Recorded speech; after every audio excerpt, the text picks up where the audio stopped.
Once again, we wish you all very welcome to Khanty-Mansiysk and to the biathlon stadium for the European Ski Orienteering Championships and the World Cup final in ski orienteering. Today is the long distance, and it should be decided who will be the European champion and especially who will win the World Cup in both men's and women's classes. The first start is at 2 o'clock, and it will be a really tough and demanding race, I can tell you that.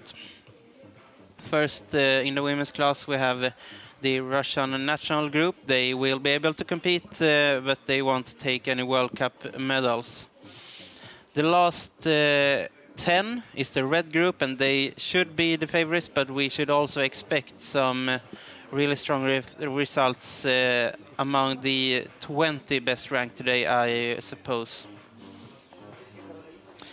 One difference from the start list is that we won't actually have the Norwegian team. They are in quarantine because of they were forced so by the local authorities here.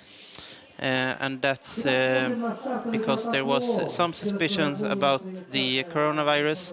Anyhow, one of the athletes were taken to test at the hospital. It showed negative, so they didn't have any sign of the virus. But that means that the reigning champion, for instance, in long distance, Lars Moholt, he won't come to start. So Norway have to be counted out from this start list, unfortunately, but we will have an exciting race, I think, anyways. Andrey Lamov from Russia might be one of the favorites since he won the World Championships last year. But of course also Sergey Gorlanov has been really strong this week. We will come back to both the men and the women later. They will compete at the same time, and it will be tough conditions. We have 3 degrees, and it makes it very tough also to ski. If we have a look at the course, they start straight south out of the arena. This is the women's course, and you see number 5, there is a TV control, so it's very early on. It's on the bridge from the road down to the arena. Some some long courses, or long legs, of course, in this stretching all over the map, and you see there is a lot of brown contours on the course or on the map, which means that there is plenty of elevation. I was out skiing this morning, and I can tell you it might be one of the toughest long distance races ever, actually. It will demand both map reading skills, so you simply find the controls first and then take the right route choices. Don't take too much of elevation, and also the skiing technique will be demanded, and it will be exhausting to do such a long course in such tough conditions. So it will simply show the results today will simply be the most overall good athlete in the world. So this is the World Cup of before this day. Tatyana Oborina is in the lead ahead of Daisy Kudre from Estonia, and this is the last individual race of this season. So today everything will be decided. Also Vladislav Kiselev and Andrey Lamov, 3 Russians, Sergey Gorlanov in the top there in the men's competition. You see, women will have a course which is 14 kilometers, 14.8 straight line, but it means that the shortest route, which I guess will be even longer, is 21, and in the men's that's 25 kilometers, 18 kilometers straight line, and a lot of climbing. So the first starter out is Alexandra Rushakova, first-year senior from Russia, and As I said earlier, I've been speaking to the athletes throughout the week here, and they said that this might be the most demanding course ever, actually. The most demanding, especially in terms of physical endurance. There's a lot of narrow tracks and also wide tracks, and it's extremely steep in these hills as well. So it's not only much elevation, but it's very steep, which makes it difficult, especially when you are tired. And you see that Sergey Misonov is also on the starting line, so the men's and the women's class, they will start and they will race at the same time, and we will do what we can to be able to give you all the action from the competitions here. So it's a good experience for these young runners from Russia to be able to race here in the World Cup and the European Championships and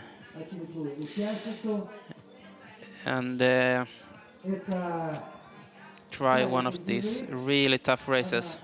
The beginning of the men's course is quite alike the women's course. TV control on number 5. And we will also later have a TV control on number 24, and they will also pass here in the arena, men twice and women one time for map exchange.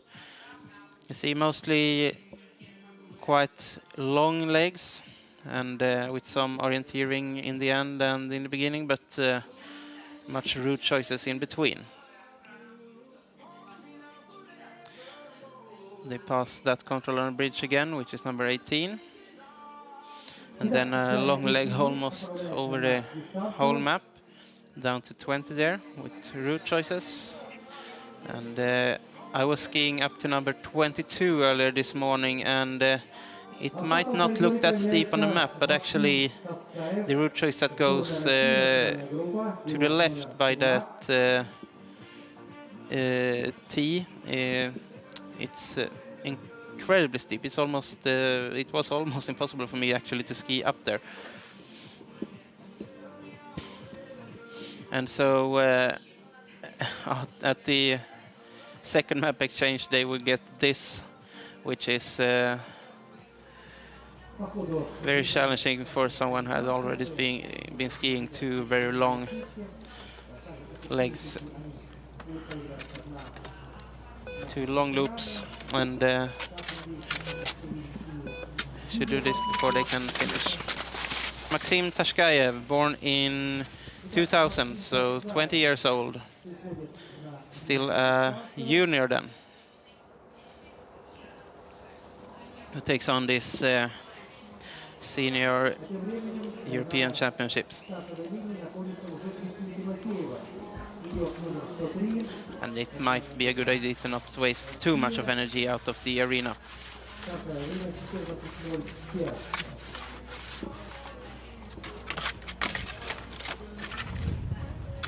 Kristina Timofeeva. And she's lost in the national group. Then comes the national teams athletes after that. So there are 3 women in the Russian national group and 4 men today.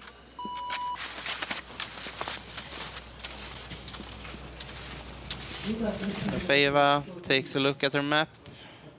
Might be good to start memorizing some of the route choices already and look up the first controls here.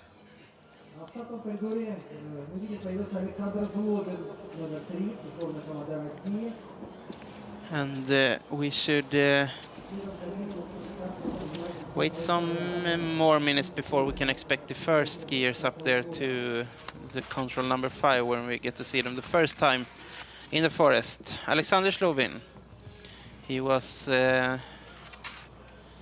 strong in some of the races in the beginning of the week. So it will be interesting to see what the national athletes can do here.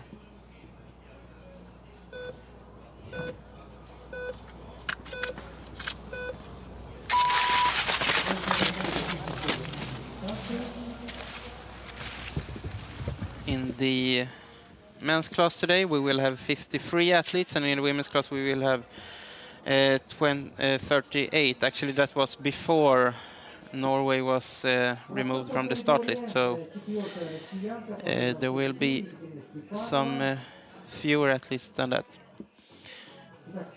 So in the beginning of the course, we can see that Rushakova and Kuzminic take different route choices to the first control, and it might be so that the route choices of Daria Kuzminic might be the fastest up there because she have the she gets all the climbing on the wide track, and maybe you could see that there are difference between only a wide track and a very wide track on the map.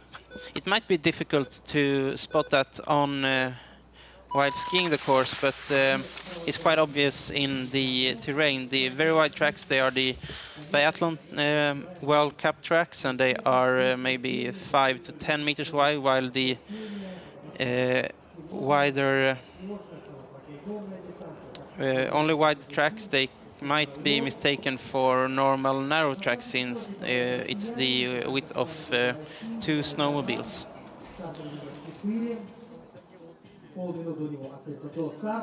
And the beginning of the men's course, then they have another first control, which makes both Slobin and Tashkayev at least take a route choice which is more around the very wide track.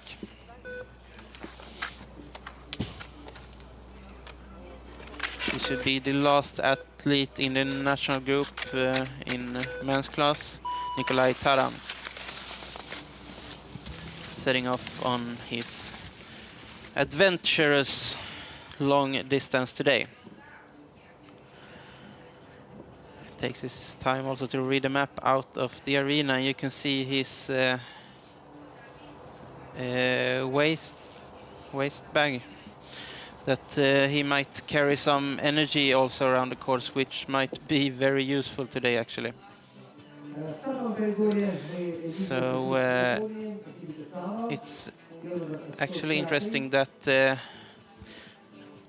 to the fourth control here, the athletes get to race in an area where they previously have been this week, because this has been the model event and the warm-up area, which means that they have already seen this, even if they haven't been racing there. So the first non-Russian skier today, Hibiki Sano from Japan, in the women's class, and it will be a challenge for these teams who are used to not be in the top of the result lists. It's also both a question of experience, of course, but also a question of ski material, because yesterday it was snowing a little bit, and today it's 3 degrees above zero, which makes the snow melt, and it makes it very heavy to ski out there. So it puts high demands on also on the waxing team, and the biggest nations like the Scandinavian nations and Russia also they have their own waxing teams who prepares the skis, but some athletes do have to do this by themselves, and of course it might be an advantage to have someone testing the skis more and preparing with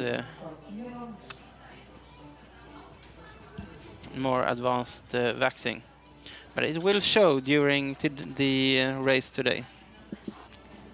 Czech Republic on the starting line, and Katerina Cherna, and she is actually only 18 years old, so she's still a junior with more junior years to come. So it will be interesting to see what she can do, and it will also be for sure a challenge for Katerina Cherna from Czech Republic today.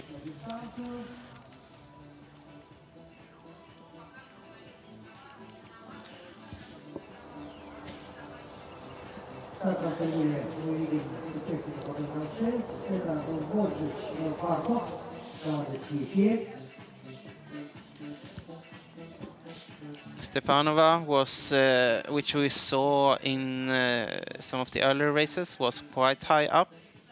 She was the first in a Russian national team starting, and it seems like this it's quite even actually to take this route choice or the other one. So the first athlete going to the first TV control is Misonov from Russia, and he has been out for almost 10 minutes there, and the time will be, of course, less than that when the strongest athlete comes. Czech Republic, once again, Wojtek Bartos have started. And you might notice that on their map boards, some of the athletes have taped a nutrition gel, which they can then take during the race. And it will be needed, I think. The winning time should be around 90-95 minutes in the long distance. Kirara Oma from Japan gets the map 15 seconds before her start. And it's also about putting it in the map board, closing the map board, and start reading to the first control.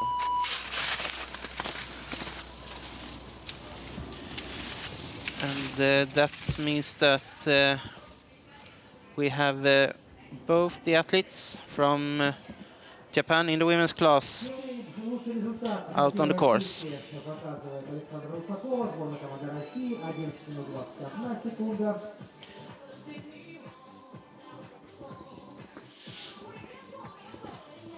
And for the European Championships, only countries that belongs to the European continent will be counted in, but of course on the World Cup, athletes from all around the globe can race.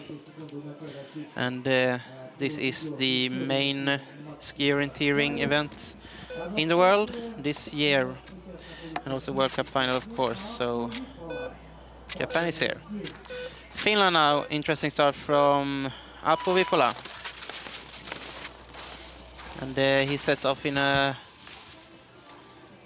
higher speed than we have seen anyone else this far. So it will be interesting to see what Vipola will be able to do today. And we might also have a faster time on that TV control in the beginning. Estonia now, Doris Kudre on the start. And the first women to the first TV control. That's Rusakova. If we didn't miss one, but Alexandra Rusakova, team of 13:45, and that will improve during the race. So Doris Kudre from Estonia,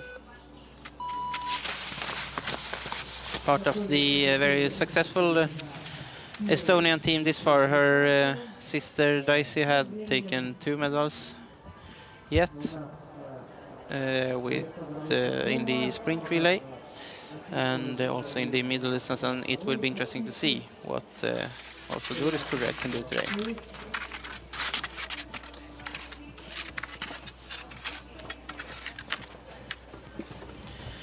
German Sasishkin from Russia.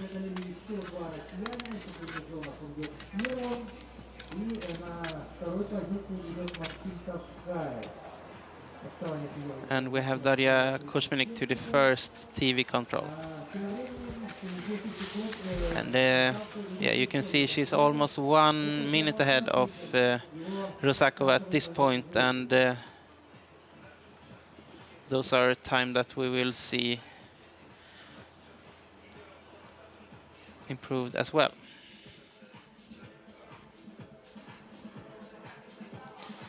The tail here is 1 minute, and the distance is 2 minutes. So when Kuzminik's dot have reached the end of the tail of Rusakova, she is 1 minute ahead.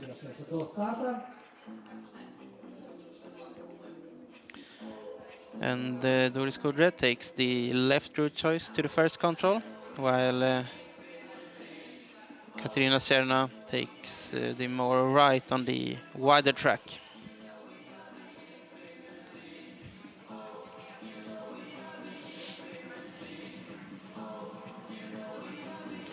And it seems right now, just to judge from this picture, that Kuzminik did a strong start. Olesia Ryazanova from the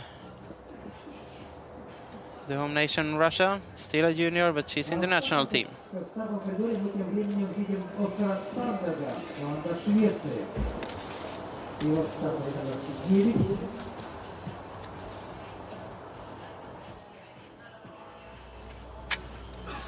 And for the first time today we have Sweden and Oskar Sandberg on the starting line.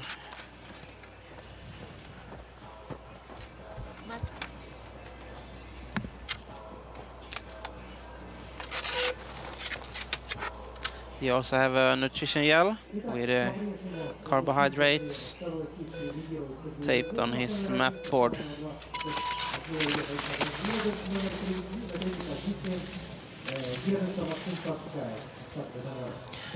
And the last World Cup round was in Sweden, and the only one this year. And in the long distance there, Andrey Lamov from Russia won, ahead of Lars Moholt, who won't come to start. But Terho Linnanmaa from Finland and Sergey Gorlanov were the following there.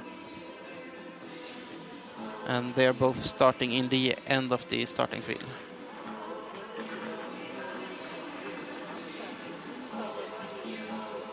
In the beginning, there is a lot of tracks on the map, but it's actually quite much going around on the wide tracks to the first 6 controls at least, and then more into the area with only narrow tracks for the 7th control. And for those of you who are watching ski orienteering for the first time, we can explain the different types of tracks. Green track with the widest, it's a biathlon track, which is almost 10 meters wide, something between 3 and 10 meters. The track that is fully striped, but not that wide, it's about 3 meters wide, and the dashed tracks here, they are about 1 to 3 meters wide. They are made with snowmobiles between the wider biathlon tracks. And we can see that Misonov actually almost turns around the same direction to go far around to the 8th control. So Lithuania on the starting line. There is Sulcius.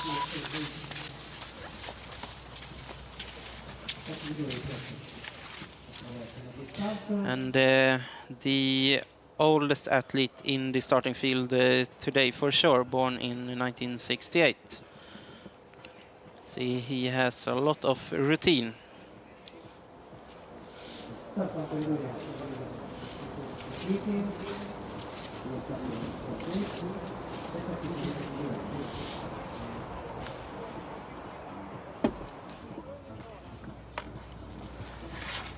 And Agnieszka Lavachova from the Czech Republic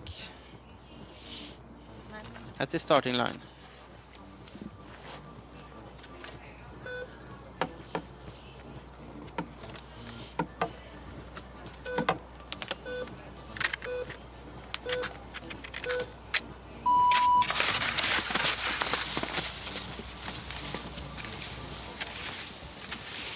She's off to this course that is really demanding, so I I can tell you that even if you're a strong skier, you will get extremely tired today, and it's also much about the mental part to be able to cope with those spots when they arrive sooner or later. Kazakhstan on the starting line, Sergey Naboka. A nation with a lot of tradition in ski orienteering as well.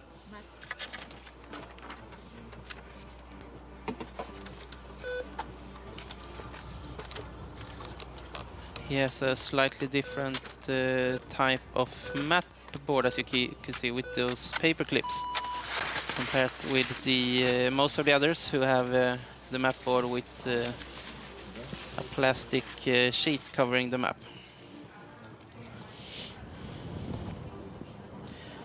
Sergey Naboka from Kazakhstan off on the long distance and the World Cup final and European Championships, and this is Austria and Antonia Erhardt.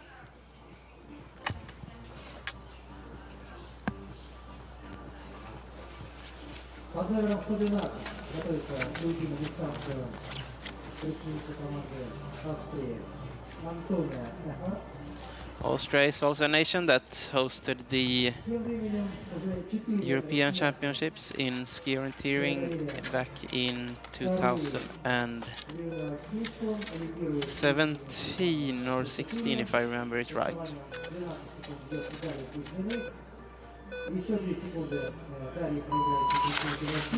Now it's about competing for Antonia Erhardt.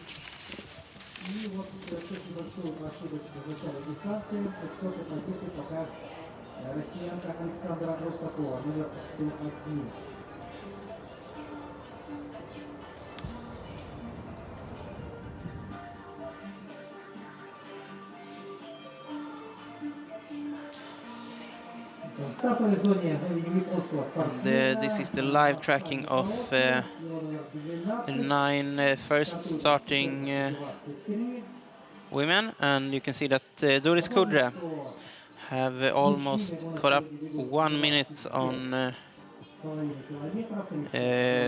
both on Kirara Homa and then even some more minutes on Hibiki Sano at this point.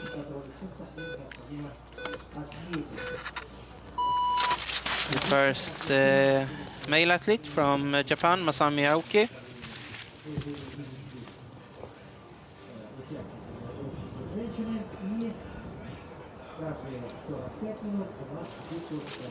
Sets off a high pace out of the arena.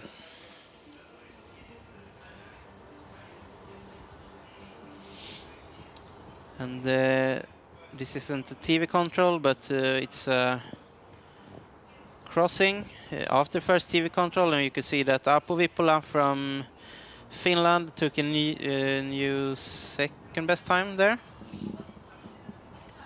Was that correct?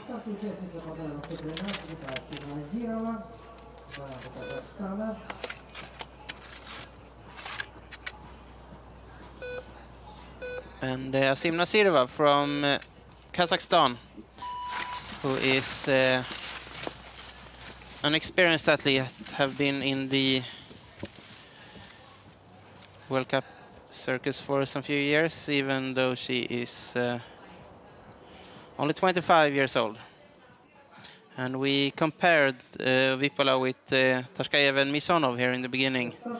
They all take the same main route choice to the first control. And at this point, Misonov is leading, but out of the first and to the second, slightly different ones.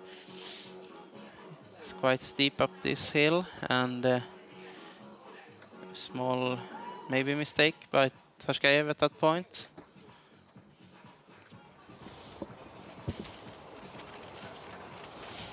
And Sasikin then at the TV control, see if we'll get the time as well. He takes the lead.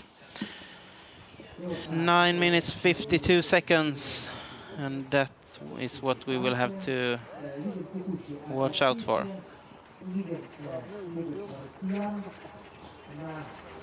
And it seems like he's taking it easy, and it's also a long way to go. This is the course out from a athlete's perspective. It's filmed before, so it was not live, but that's how it looks. Kaisa Klemetinen from Finland. Interesting to see what she can do.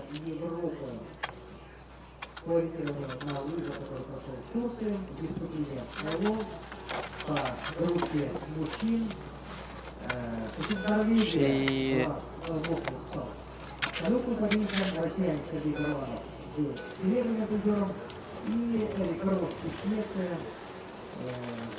Cherna far behind already on this point, 3 minutes behind, which will make it difficult to do anything from this on. We're following Vipola in real time here, and he's taking the same route choices as Misonov, more or less.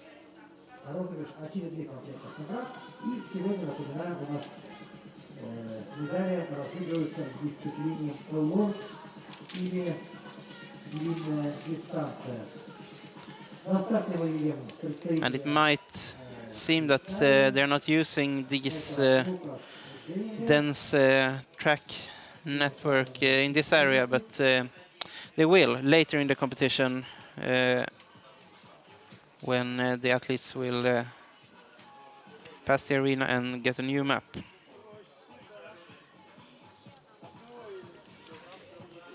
Just speaking about favorites today, we could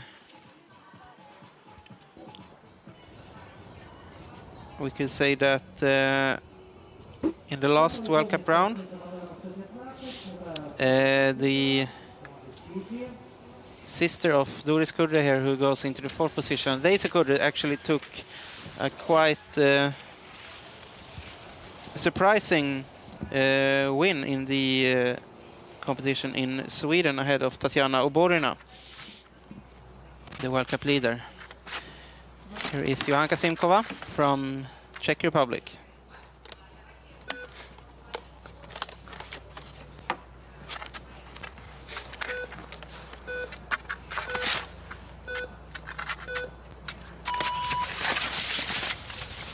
In the long distance also many athletes use their own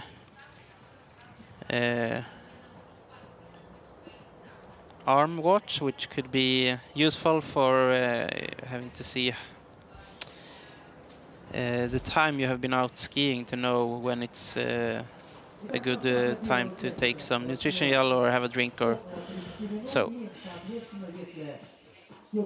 So the women's class, and Stepanova is the first one in the national team of Russia. The other ones are in the national group, and at this point Stepanova is clearly faster. She have caught up Timofeeva with 2 minutes already. But it's also a long race, and this is what makes it so interesting, that you might gain or you might lose plenty of minutes actually later on in the race.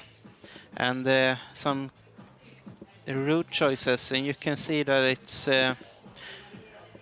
it differs some 100 meters actually if you go around to the left or the more straight right alternative there.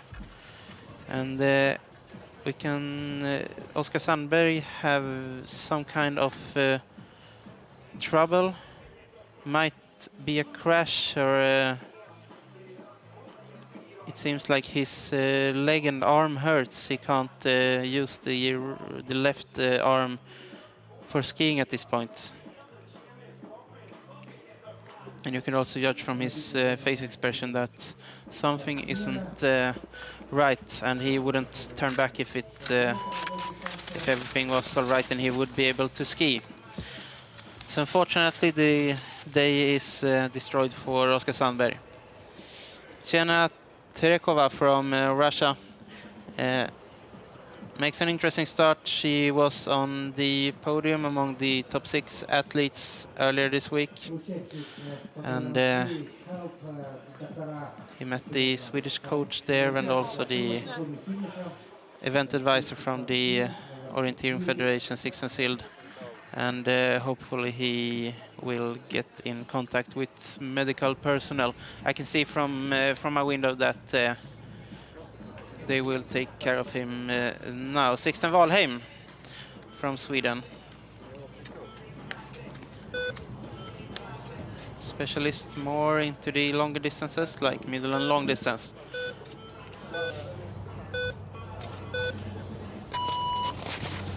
And if I counted it right, he carries up to 4 different nutrition products on his tape into his map board. And it seemed like Sandberg have some problem with his arm, so hope it's not too bad, but the hills are very steep here, and it's easy to crash into a tree or on the ground, so unfortunately accidents can occur. Interesting route choice from Vipola here, around on the very wide track, and he seemed to actually lose some seconds to Misonov on this route choice. He tends to go very much around on wide tracks, and that makes it interesting to see on this route choice leg here. Will they do as Sasishkin to go even more around on the right, or will they take a more straight on route choice, or will they even go south there and go very much around on the left route choice?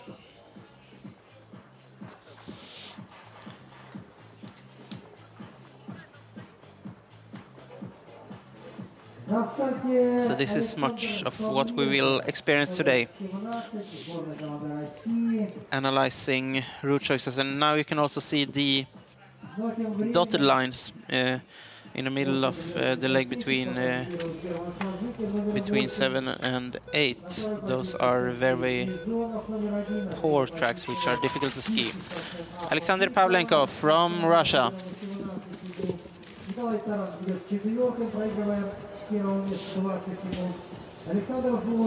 And if we talk about that, if I said earlier that this day might be the most challenging ski course the athletes have ever met, at least the Russians, they are more used to this kind of ski orienteering than the other nations, as they have more of the areas which are like here in Khanty-Mansiysk, and that they are also more snow secure. And you can see it has started to rain, which makes it tough for the service crews, for the waxers, and especially for the athletes. There is the possibility for the athletes to have extra equipment, and they will also pass the arena. So there might be a possibility to change skis throughout the race in order to have fresh skis where the wax isn't worn out yet. This is Andrey Lamov from Lithuania, but at this point he is already quite far behind, and it will be more.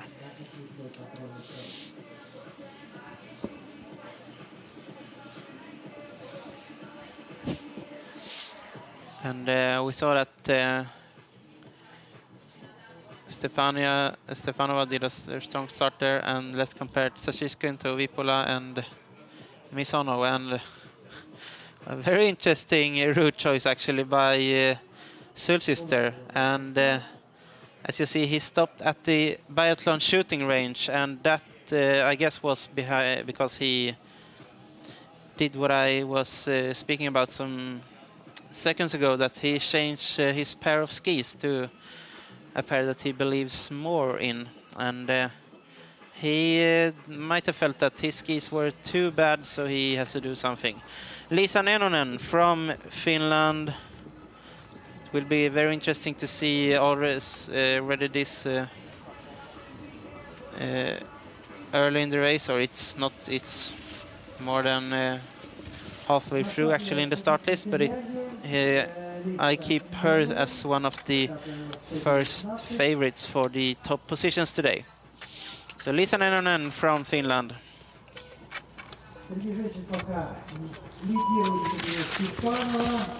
You could see some water on the camera lens already, and now the athletes have almost 2 hours of skiing ahead of them.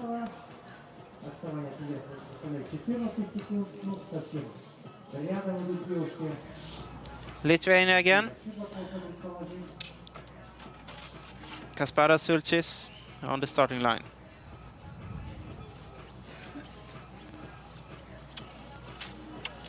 There has been a strange ski season with very little possibilities to train, especially in the Baltic countries and in Middle Europe.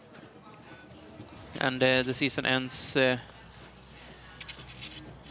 after this week here in Russia. So Kazakhstan and Nazirova on a 10th position right now.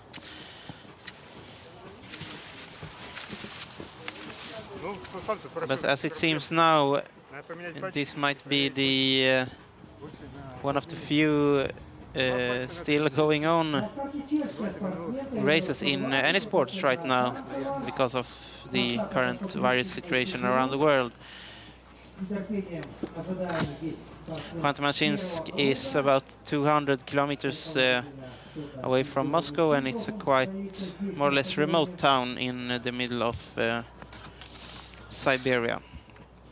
Petra Hankova from Czech Republic. Gets a little of struggle with getting the map into the map board, but there will be time to read the map later on in the course. Just have to be aware so that the map can't fall out of the map board as well. This is Lukas Deininger from Switzerland, and top 10 position right now for the Swiss athlete. So German Sasishkin passed that control on 9 minutes 52 seconds, and we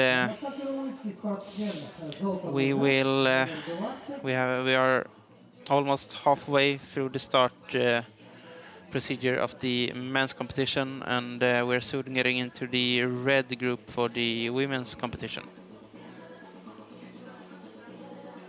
Ekaterina Stepanova passed her at 12 minutes 48 seconds. I believe that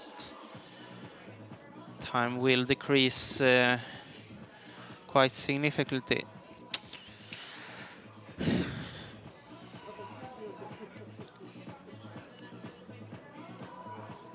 At this point, when they've passed the 8 control, Sasikin is already 1 minute ahead of Vipola.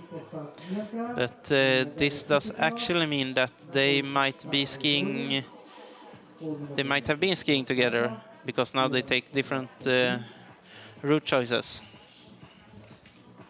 Vipola doesn't trust Sasikin, or if it's the other way. So they take Sasikin gets more of narrow tracks, but it's shorter, while Vipola gets some few meters on this more wide track, but then also have to have the narrow tracks. So it's much about looking at the map and decide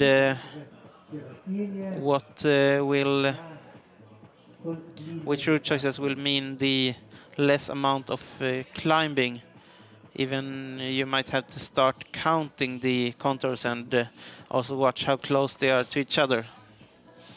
And interesting to see that all three of these athletes take different route choices to control number 9.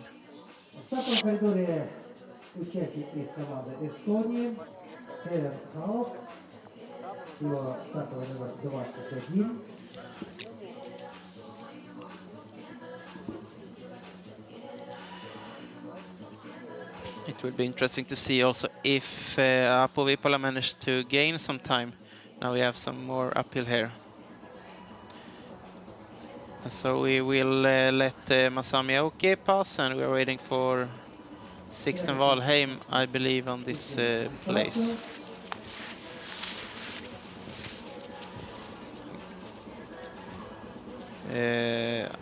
So Aoki is already 8 minutes behind at this point, and it will be more. They have to ski more than 25 kilometers. And this was Simkova from Czech Republic.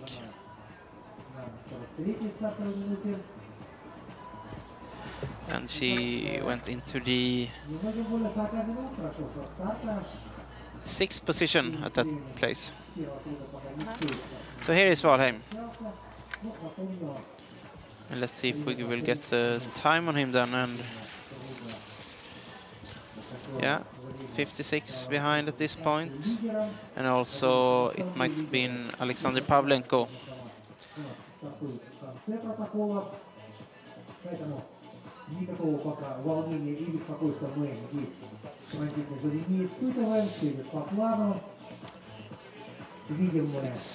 All the time you will have to actually also on the wide tracks at some points you will have to be very aware of where you are skiing, because there might be this height differences there as well.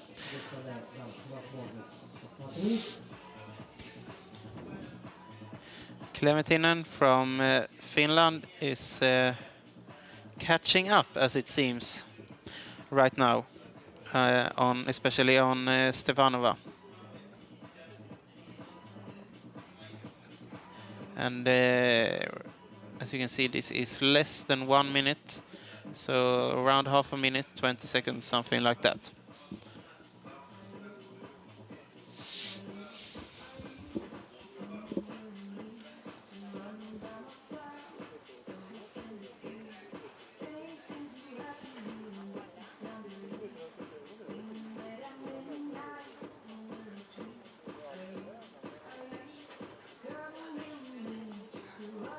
В стартовой зоне Ханна Эриксон, команда Швеции.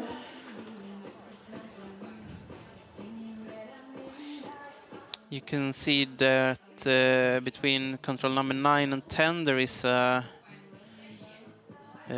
pictogram of a glass on the map. That means it's a nutrition point where they can have a drink or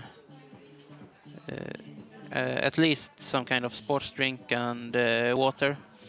Maybe also notice the fork. We can come back to that later. That's an equipment control. This is Hanna Eriksson from Sweden.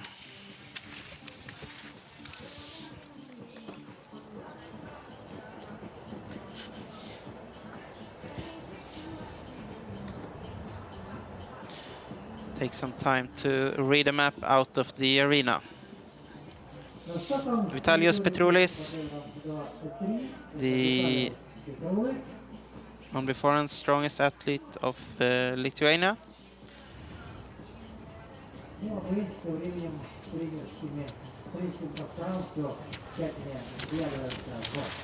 This was Alexander Pavlenko.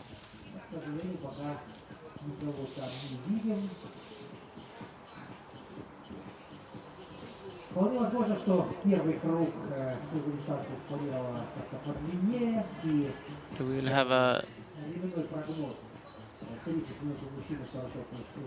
leg of some map reading, and you see he took that small hill quite carefully as well.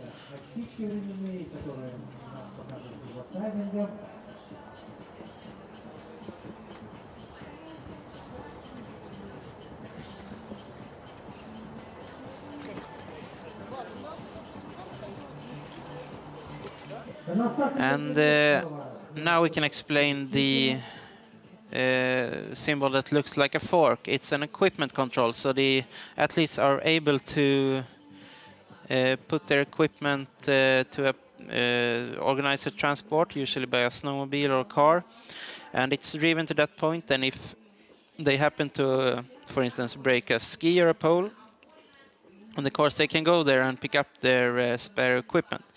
And we also see this pink cross, and it means that there is medical staff there to help if some accident occur out on the course. And of course they also have the nutrition control with drink there. So for a race which is this demanding, it can be a very good idea to plan beforehand for example, spare equipment, because it might be so that you break a pole or a ski and you actually have the time to change it and use it again. And this is the first starter, Sergey Gorlanov, going in for the first map exchange on the arena. So he will throw his map away and get a new one with the second loop.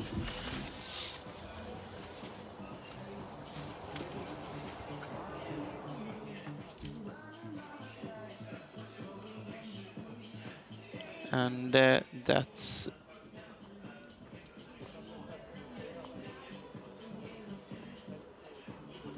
also the loop where we will have a TV control on a narrow track out in the forest, which is number 24.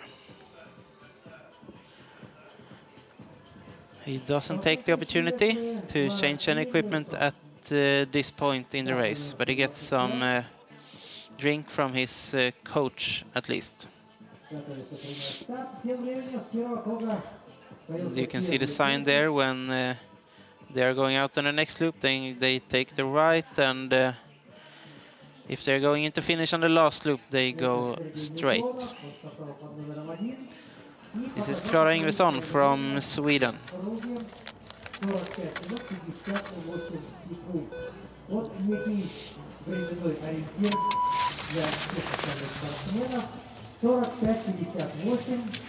Это первый участник Сергей Горlanov.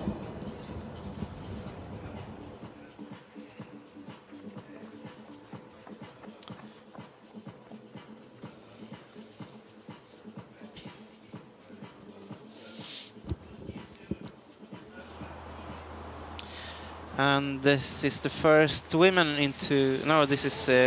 sorry, it was Maxim.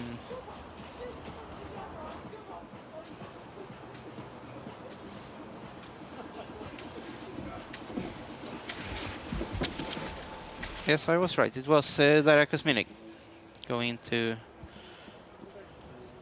the map exchange.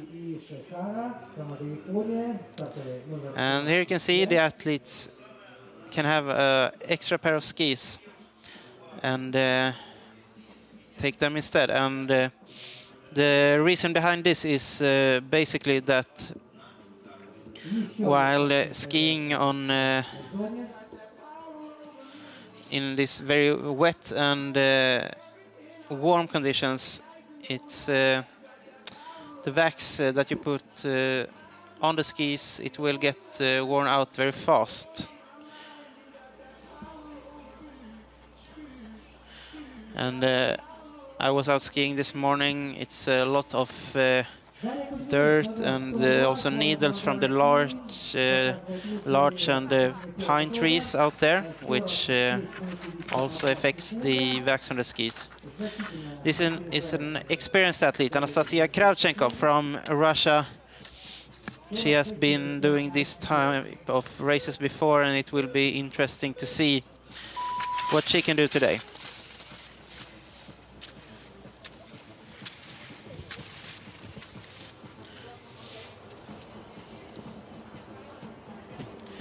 And it also means that we are very soon getting into the start, the part of the start field where we will most probably have the winner for today. But I will come back to that.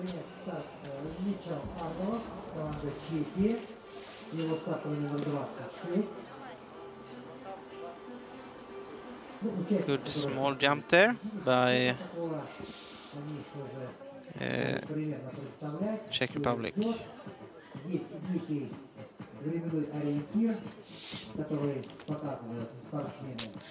And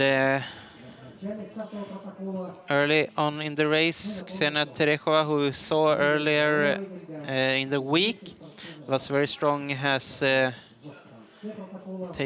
started very fast, and she is going around maybe as much as possible almost to the right, which gets quite straight close to the line between these controls.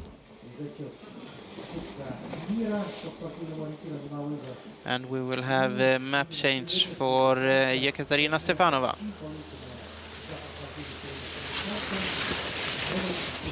Which is the fastest athlete this far.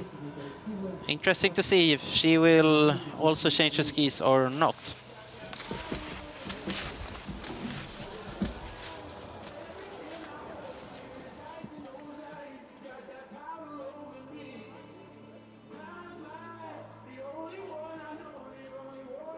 So the event is using the biathlon shooting range for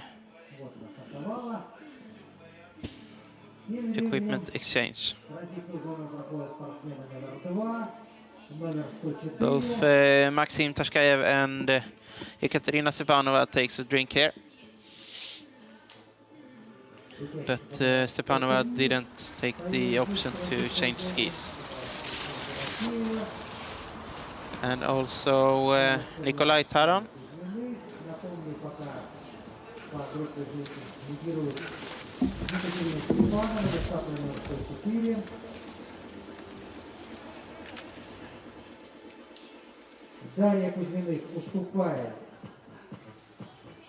And it's a good time for him this far. He is around the same time actually as Sergey Misonov at this point. But of course we will see later in the competition how this stands. And we are waiting for Sasykin, of course, the 8th starter in the men's competition.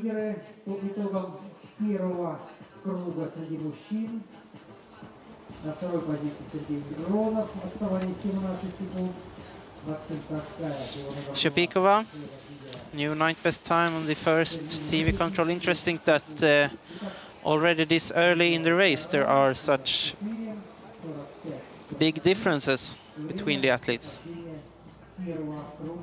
Katarina Neumanova from the Czech Republic about to start.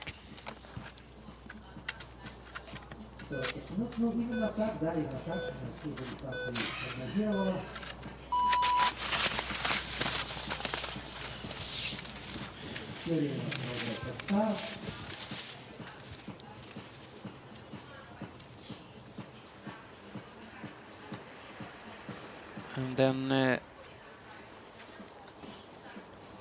Finland and Tuuli Suutari. And second best time today, 23 seconds only behind Tereshova at this point. And we go to the men's competition then. So Sasykin and Misonov, they went up there to the equipment control, and Vipola takes the left route choice around, gets a lot of wide track and fast skiing there, and then they take different route choices again. And it will be interesting to see which is fastest at towards the 11. It is the left route choice, as it seems, for Vipola.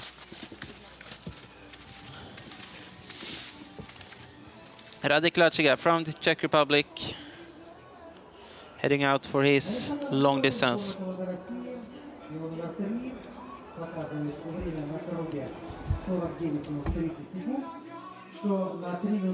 And Might this be the main favorite for today? Tatyana Oborina from Russia and the gold medalist at the middle distance earlier this week. Always with a yellow headband with the giraffes on, which makes her very easy to recognize. That's also the idea of having this headband. And who knows, maybe it gives luck as well. At least it seems so this far in her career.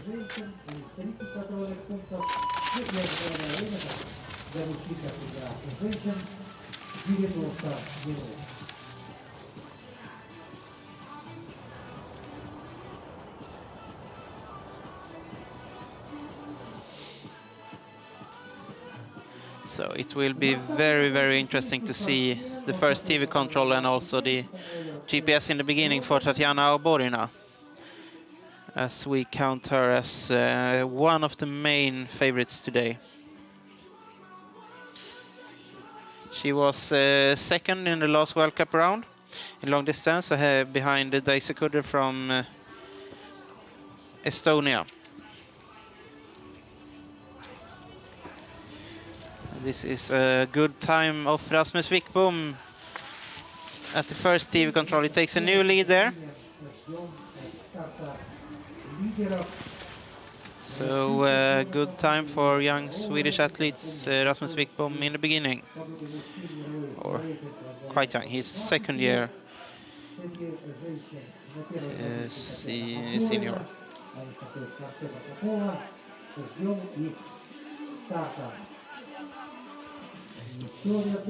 And once again, different route choices from Vipola and from Sasikin. We know that out from the 11 control, Vipola was behind. And this is also one of the favorites. Linda Lindqvist from Sweden, she was third behind Kudra and Oborina in the last long distance in the World Cup.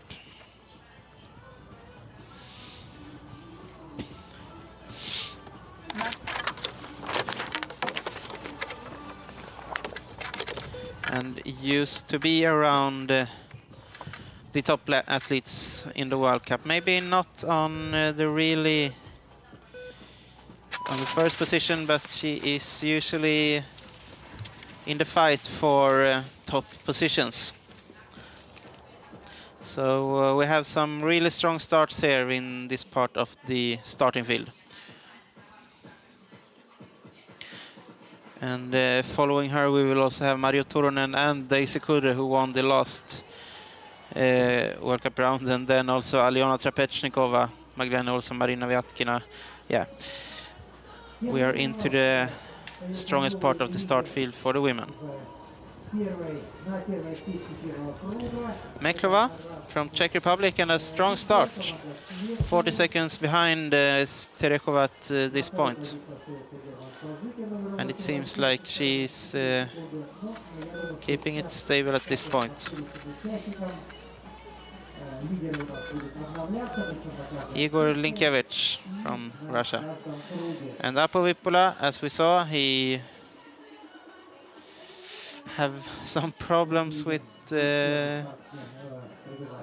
or he happens to push his ski a little bit, so they slide away, but nothing.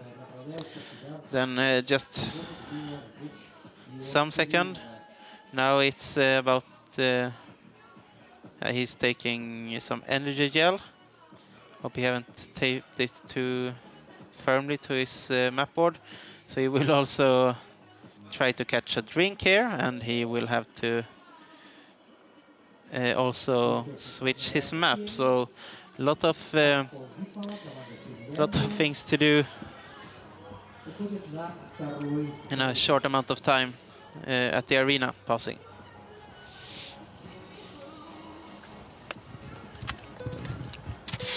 Mario Turunen from Finland used to be in the fight for the top positions, so one of the favorites for today.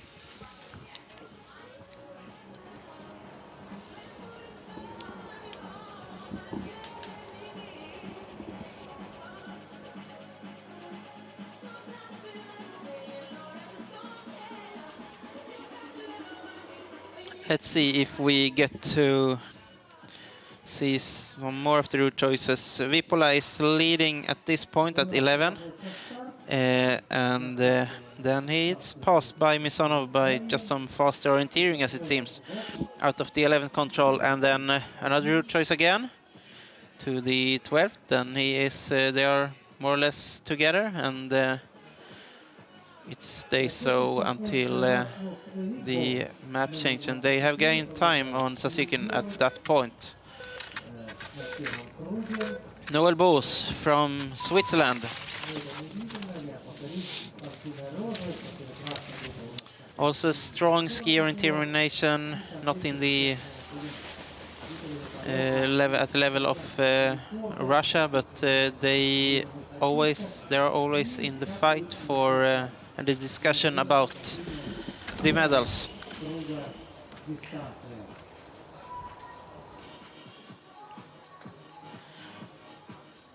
Ryazanova takes a new lead in the arena passing, and she also takes a chance to change skis. And German Sasykin, he made a strong start, but not the best route choices on the first leg, and he is not entirely satisfied with his equipment this far either.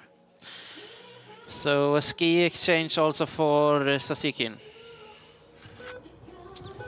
And this is someone who is interesting to prove that the victory of 2 weeks ago in Sweden, it was just not a coincidence. Daisy Kudde seems concentrated while starting her long distance race. Long distance which she have proved that she is very strong in.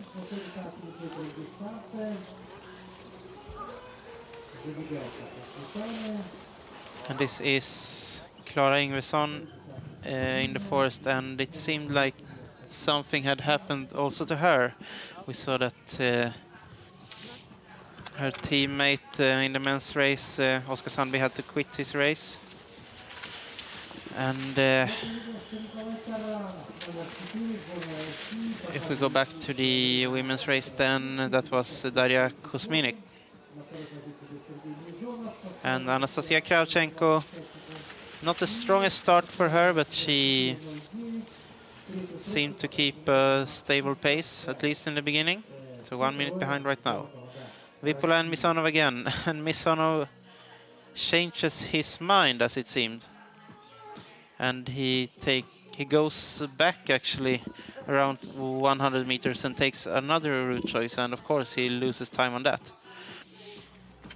And it will be very interesting to see what this woman can do. She won the sprint. She won the sprint relay as well, Alyona Trapechnikova, and she was not satisfied, of course, with her middle distance, where she did a mistake. So I think she's eager for revenge today. And if you look at the results from the last World Championships, she was second there, but Tove Alexandersson, who took the gold medal, she's not racing today. So if you look at that, Alyona Trapechnikova might be one of the main favorites as well, or she's always one of the main favorites, but she might be the biggest favorite.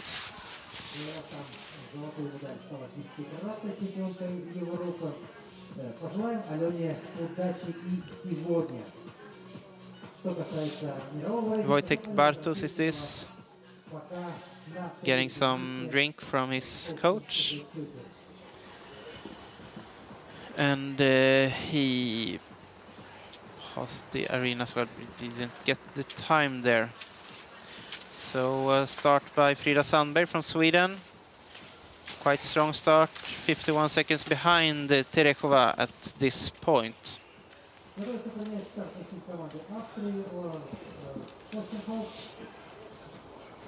We're back in the men's competition, and we compare Rasmus Wickbom with Misonov and Vipola, which we have seen a lot earlier.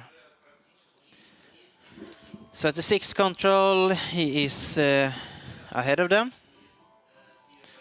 and takes more or less the На старте тем временем находится Магдалена Олсson. Same route choices as Misonov, not exactly the same. Один из лидеров национальной сборной команды Швеции Магдалена Олсson. And this tells something about the Estonian skis today, when Doris Kudre chooses to change skis after 50 minutes raced, and after the first loop she is 6 minutes behind. Also one of the top favorites, Magdalena Olsson from Sweden, who was the World Cup leader before this week started in Russia.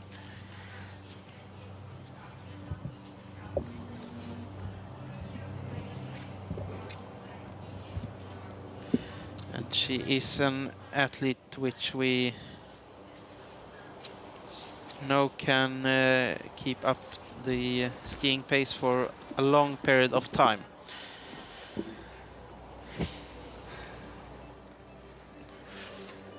And that was Frida Sandberg going down that small hill. But not any big accident, fortunately. Petr Orvat from the Czech Republic.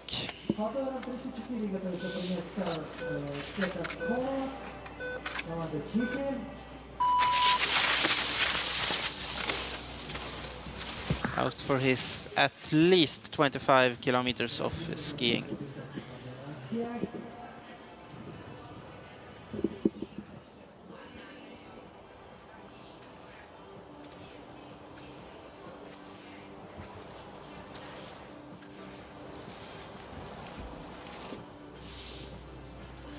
На старте мы видим Марину Вяткину. Ее стартовый номер 135, сборная команда. And this is also a very strong athlete, Marina Vyatkina. Difficult to know how she is standing in long distance for seniors. But Tatyana Oborina, of course, she started the race very strong.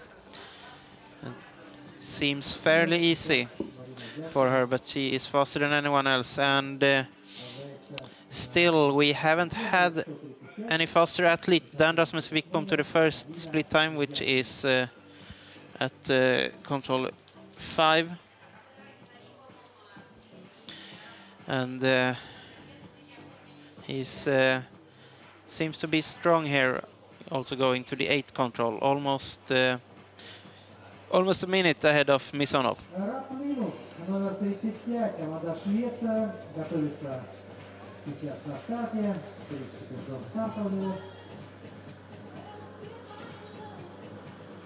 And yeah, what can we say about that? He was 7 seconds ahead of Sisukun. And also gets a crash from Oborina, but she managed that. There was a small sign in the snow from the organizers that watch out for this small gap. This is Linus Rapp from Sweden.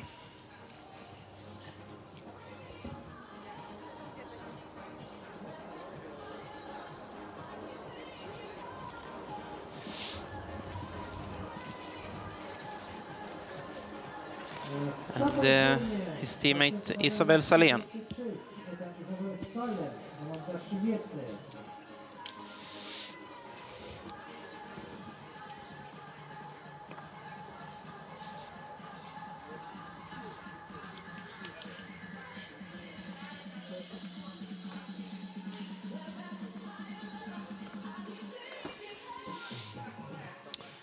And as you see here, we got a new leader. 8 seconds ahead of Rasmus Wikbom is Igor Linkevich from Russia at that control number 5. And in the women's class, Oborina takes a small lead in this race ahead of Tereshova. So a strong start of the both Russians there.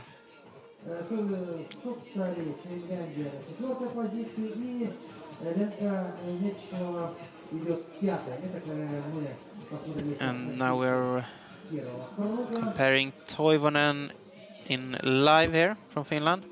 And Linda Lindqvist to the first TV control. But she's 51 behind, so not a strong start as Oborina and Tereshkova, but she's in this big group who is around 1 minute behind at this point. Let's see how she will manage this small jump then. She goes around on the right side, which is more safe. If we look at the results on last year's European Championships, then actually this should be the main favorite today. She took the bronze medal then, Salla Koskela, but neither Tove Alexandersson nor Maria Kechkina are racing today. So this is the best athlete from 1 year ago, the long distance European Championships, which were held in Turkey, and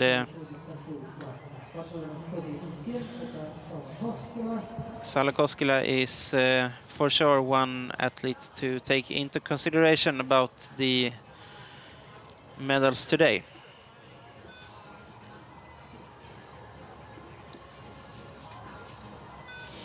And their teammate Turunen then. Yeah, third position, but she is just a few seconds behind of Oborina. So a very strong start of Mario Turunen from Finland. And now it's about watching up for this small gap.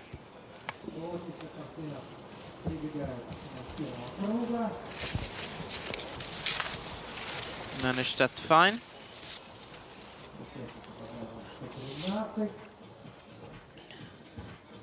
And if we compare the leading Oborina, as we saw, she didn't ski her fastest in the beginning. Isabel Serena was faster, but then she changed her mind, or she actually made a quite clear mistake there. One crossing too early, she took the left. Ville-Petri Sarela from Finland. Always in the fight for a good position.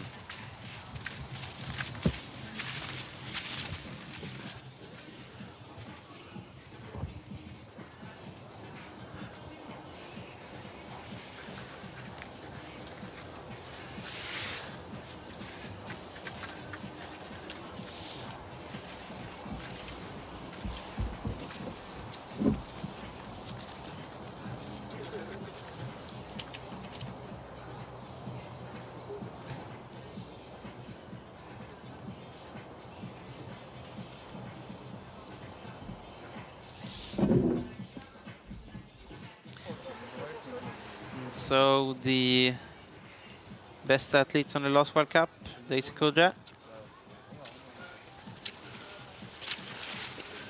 Could be good with a time, and yeah, you can see she's almost equal with Oborina at that control.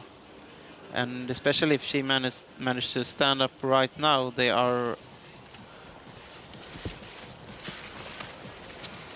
should be on the same time here. So early on in this race, it seems like the favorites from beforehand, Oborina, Kudra, they are there in the fight for the top positions. Linkiewicz was faster than Wickbom, and we're following him live right now, and the other ones compared to him.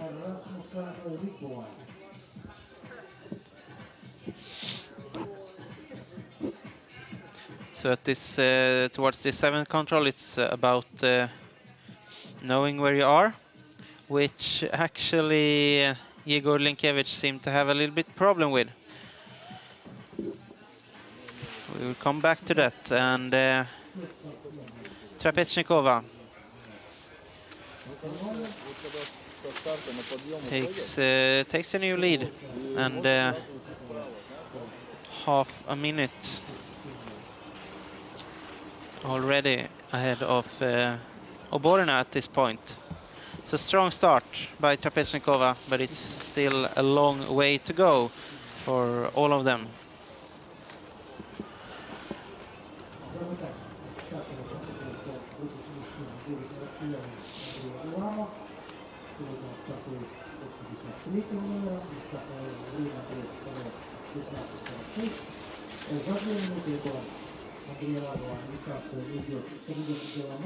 And if we compare the Marina Vyatkina towards the other ones around there, you can see that she takes a right route choice, which makes her doesn't have to climb that much on this on the narrow track, but it's a slightly longer way to the fourth control. But she will soon be at the bridge on the fifth control, and we will be able to evaluate if that was a better route choice or not. She takes that narrow track while, for instance, Olsson and Oborina, they can go around on the wider track to the fourth control. So Trapezhnikova gets that steep climbing now instead. No, not Trapezhnikova, Vyatkina, sorry. It seemed also like a strong start of Magdalena Olsson.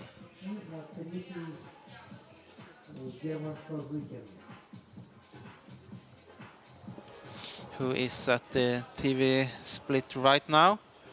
She will be on the same time, more or less, as Trapezhnikova at this point. So at least we can say that.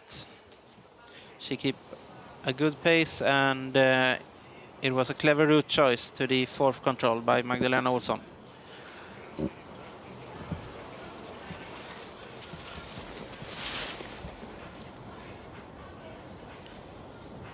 And going into map exchange, I think this is Alexander Pavlenko.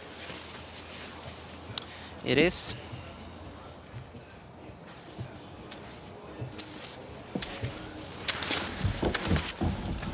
Then he will be in the first position right here. But of course we know there are faster athletes coming later as well. Takes his nutrition gel here before he can get some drink from his coach.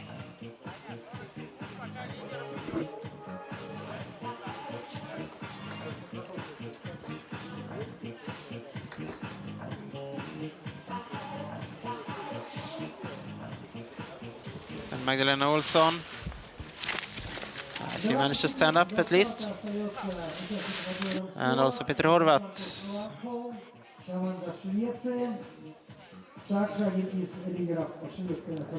And one of maybe two favorite Swedish athletes today. Marcus Lundholm, the other might be Erik Rost. But Marcus Lundholm has been the strongest Swede of the men in this race. And Marina Vyatkina, she have started in a high pace, and it will be very interesting to see if she will be able to also keep this pace throughout this very long competition. We could see that, for instance, Tatyana Oborina, she were not pushing that hard at this point of the course, or didn't seem to do, at least.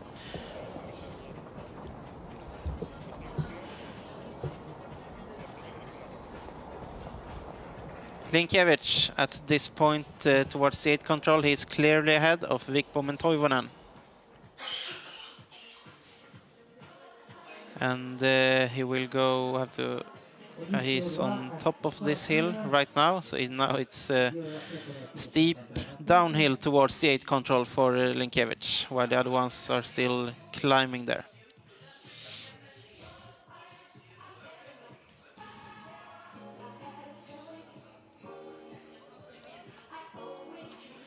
So ski change for Misa Tuomala На старте from Finland. чешский спортсмен Яков Шкода, номер 41. And he is passing the arena here Участник номер 18. in the lead at this point. Транзита участник номер 115.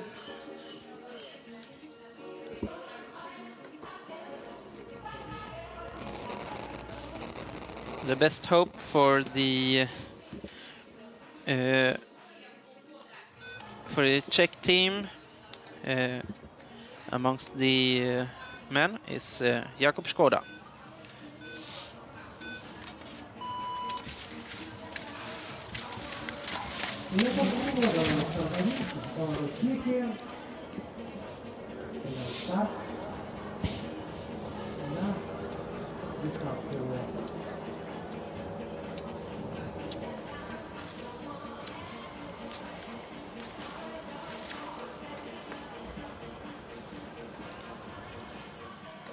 Once again, back out to live tracking of the men's competition, and Linkiewicz chose to go back up this hill some meters and then straight as possible route choice on the narrow tracks. Hankova from Czech Republic goes into the second position, 1.5 minutes behind, and also makes a fast ski change. So she hopefully will get fresh and fast skis for the second loop. Второе время на отсечке номер 1 и третье время на отсечке номер 2. Они смещают чуть вниз Tatyana Oborina. And Czech Republic, of course, have had a tough winter with very little snow, so they had to either travel somewhere else or to do alternative training for this championship.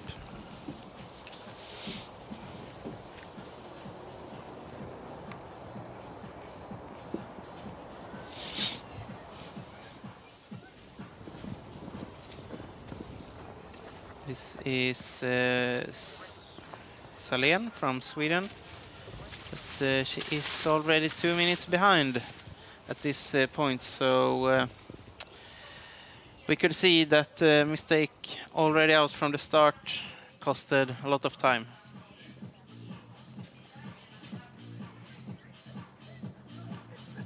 And if we then compare Vyatkina, Oborina and Olsson, you can see that they are taking different route choices to almost all the controls, and especially to this number 4 where Vyatkina went around. She's a little bit behind there, but she's really fast on the very wide tracks.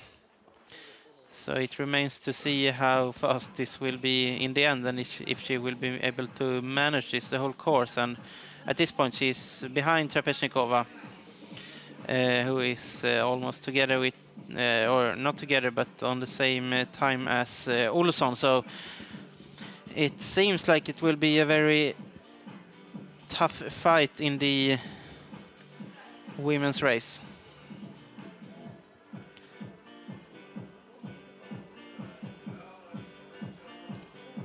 And none of those athletes chose to go down on that narrow track. Let's see Sala Koskela then. Around 1.5 behind Vyatkina at this point.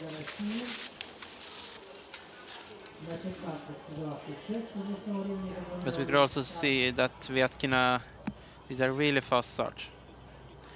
Stepan Malinovsky from Russia.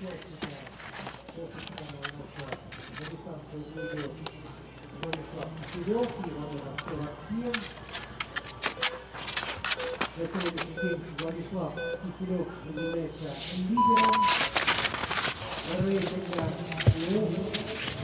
чемпионата мира по спортивному ориентированию на лыжах 2019-2020. Вот Степан Мальновский, лидер нашей страны, сборная команда России. Seems concentrated and takes some time to read the map on the way out of the arena.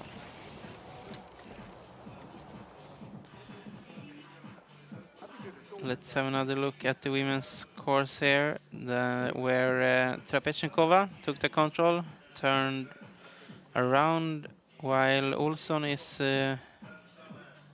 simply slower, but she's going on the same route choice, and it will be interesting to see what Vyatkina chooses to do. I guess everyone will go around their right route choice, more on the wide tracks.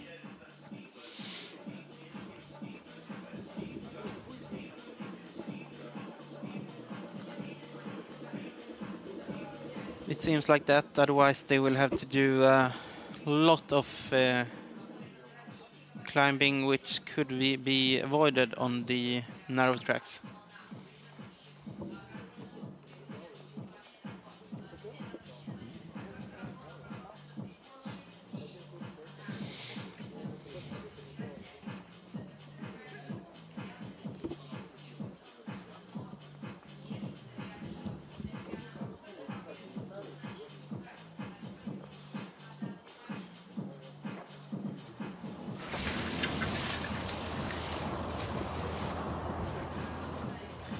Daria Shepikova into map exchange. Take some nutrition gel already before the control there. And 4 minutes 51 seconds behind at this point, and she will also change her skis. Менее 2 минут до старта остается одному из лидеров команды Швеции, Эрику Росту. Он сегодня стартует под номером 45, стартовое время 15:30. And off again for map exchange and probably some drink as well. Эрик Рост показал третий результат, уступив Сергею Горланову, который второй. So Ville Petrisarla seems like a contender towards Linkevich at this point. They've been skiing almost the same route choices, not all the way, but more or less. All the way from the start to this point where they are heading for the 7th control.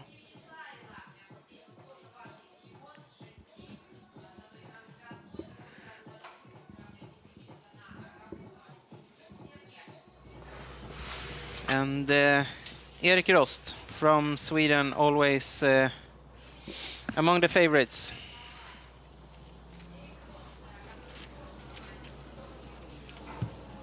He won the long distance in the World Championships 3 years ago when he was in Russia, in Krasnoyarsk. And he's also very experienced in the World Cup in ski orienteering. So Marcus Lundholm makes a strong start, 17 seconds only behind Linkevich. The first time as we see them.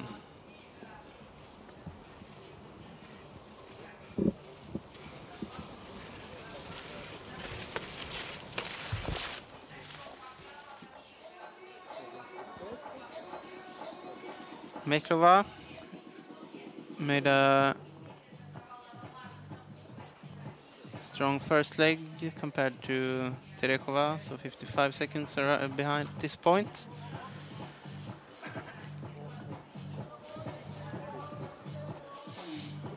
And right now, at this part of the course, it seems like Trapechenkova is really strong, and also Magdalena Olsson.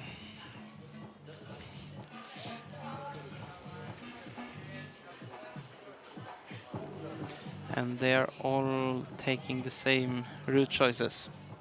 And if it looks like they're going straight through the forest, that's simply not true. It's difficult with GPS coverage when there are so much of elevation in the terrain. И вот Сергей Мизонов, который стартовал под номером 1. John Schneider, the best athlete from Switzerland, and уходит на финальный круг. he's waiting for that top achievement, but he has been waiting at least this season for that, but he's always also in the fight for the really good positions on most of the races.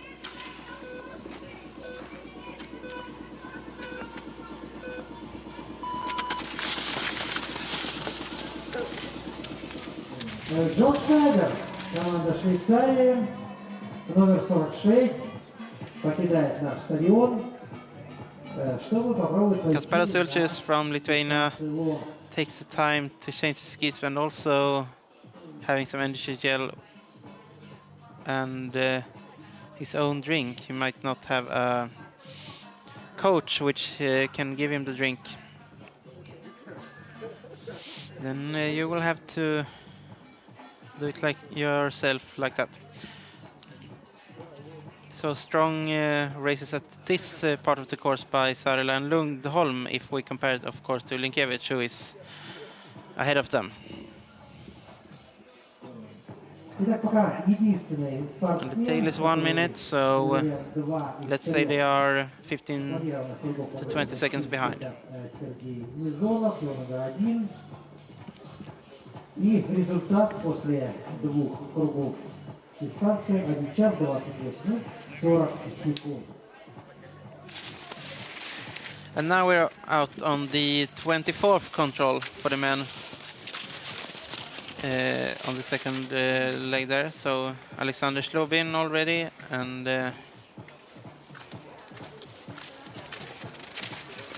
see if we are able to get some time also on Maxim Tashkayev. So Misonov passed there already, and Maxim Tashkayev is 5 minutes behind at this point.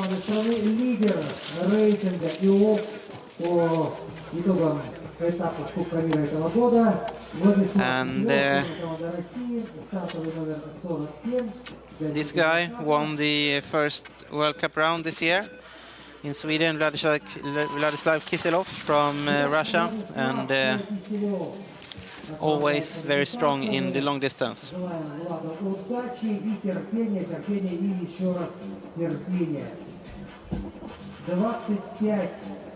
С лишним километров, с набором высоты порядка 900 метров, 35 контрольных пунктов. Это ждет Влада Киселева. And once again we can notice that the Norwegian teams, they are not racing today, if you wonder what happened to them. They were put in quarantine by the local authorities, not because they were ill, but because one of their teammates conducted a test for the coronavirus yesterday. It's shown negative, but the authorities still decided to keep them in quarantine, so they are not allowed to race today, and probably not not either for tomorrow, which of course put them out of the questions for the overall World Cup this season in a not too nice way, of course, for the Norwegians. Tero Linnanmaa from Finland.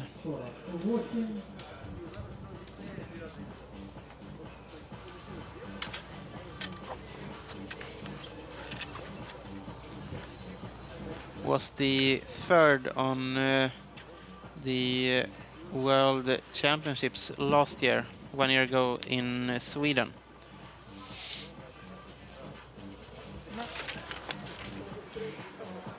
And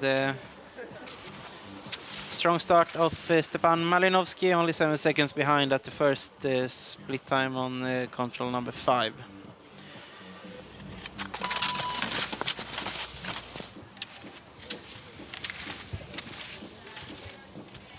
In total, there are 35 controls on this course. And Sixten Valheim right now at 9 minutes behind.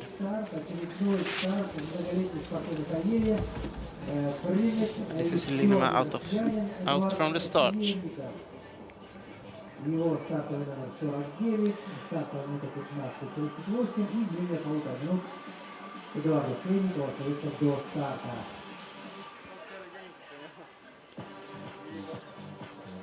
If we then compare what happened in the women's class, you can see that Magdalena Olsson and Trapezhnikova, they are quite even towards each other, and even though Trapezhnikova have a lead with up to 40 seconds, 1 minute, not really 1 minute at this point.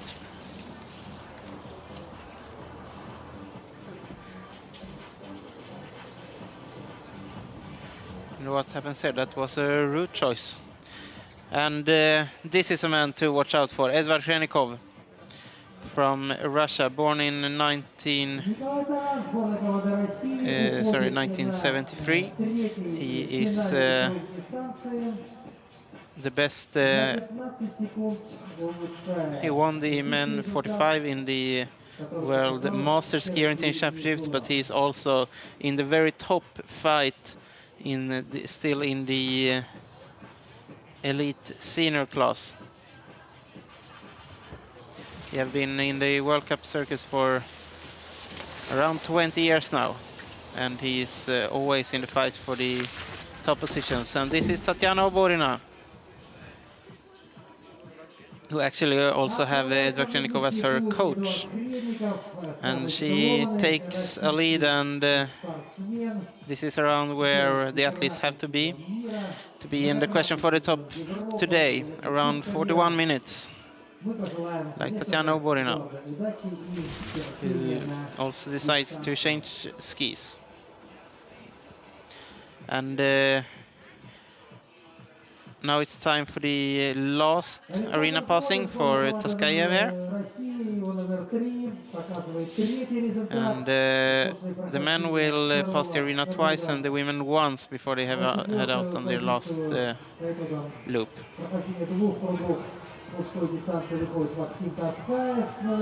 Tatyana Oborina takes her time to drink. It's a long way to go.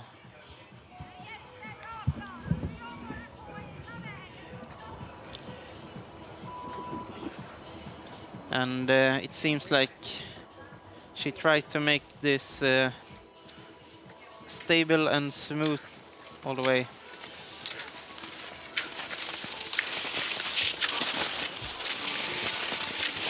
It was Evert Toivonen on another leg, but what about Germansa Shishkin? 1:23.25 is the new leading time. And it should also actually mean that the first women will come to this point. So it was Katerina Stepanova. And we noticed time 1:32.48. Thomas Kotrov from Finland.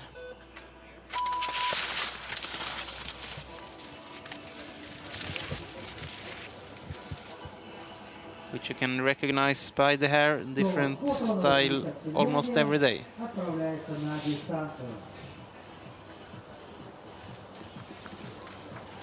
And he was on a shared bronze position in the first sprint race. This is of course something completely different than that, but he's a strong athlete.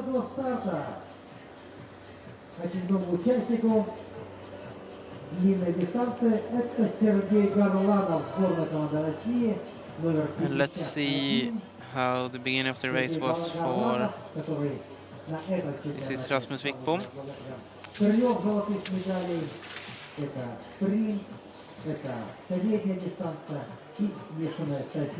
And in the women's class, it looks good for Trapezhnikov at this point, when Olsson probably takes that right route choice there. But that includes a lot of climbing, although we saw it was a popular route choice in the middle distance when they were in the same area here.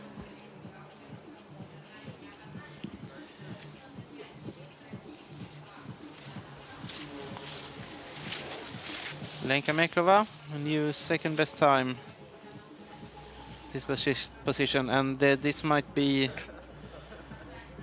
the favorite today actually. Sergey Gorlanov have proven that he is really strong in the terrain here in Khanty-Mansiysk. Good in climbing and experienced in orienteering. And it's about to be able to stand the whole distance as well.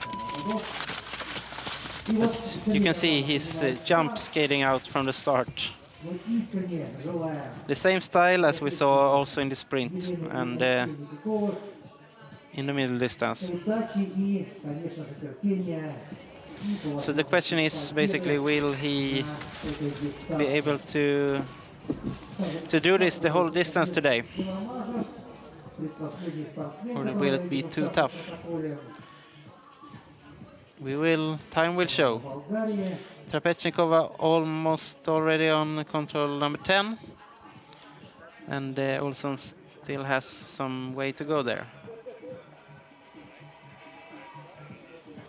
And also in this fight about the top positions is Daisy Kudre and Ksenia Tereshova and Vyatkina.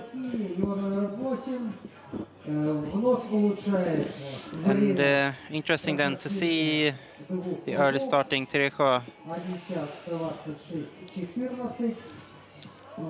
That she is managing this so well amongst the top athletes. Ну что ж, видите, как мы это полагали, время будет с каждым участником улучшаться и улучшаться. Напомню, что турбодистанция 90... Stanimir Belomashev from Bulgaria seems confident before his start.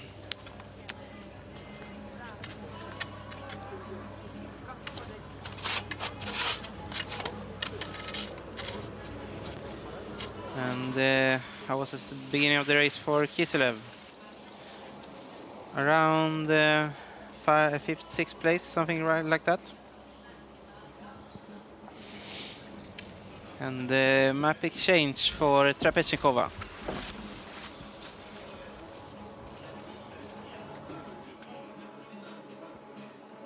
Станимир Беломажев от стартом 52 вышел на дистанцию. Also Trapechnikova changes skis and she goes into the arena in a clear lead right now.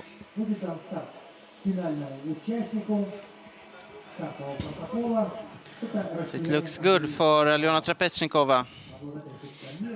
39 minutes, 7 seconds.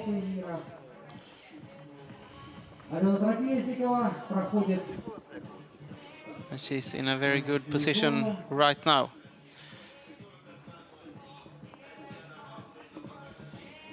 Magdalena Olsson should already have passed the pre-warning before the arena, which doesn't have a TV control, but we will see what the difference will be then when she comes to the arena.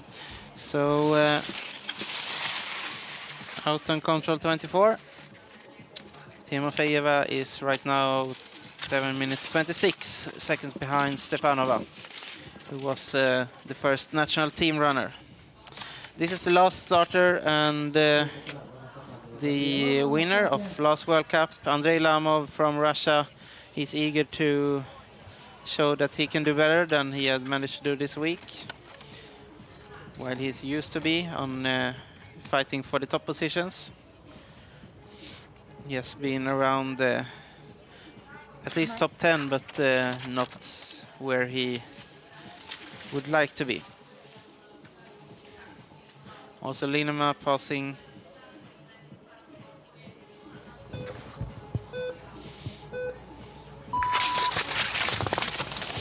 And Andrey Lamov sets off for his long course. And that concludes the whole starting field for today. Everyone has started, and we will only focus on what's going on out there in the forest.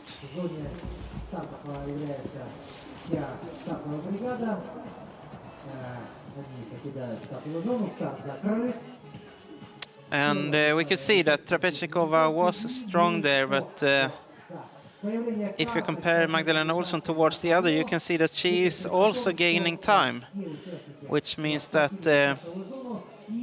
Alyona Trapechnikova is skiing incredibly fast out there, and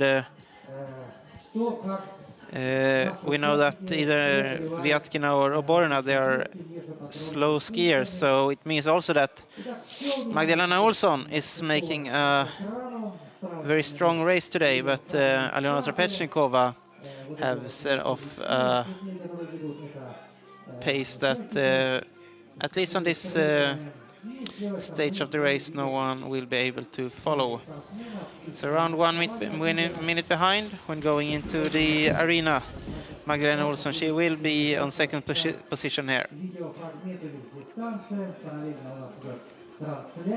She doesn't see, will she change the skis? Yes.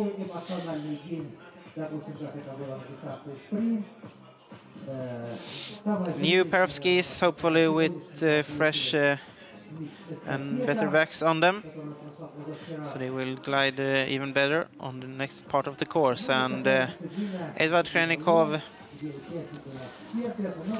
well, 40 seconds behind. It's not much, but there are a lot of athletes around there. But it's a really long race, of course.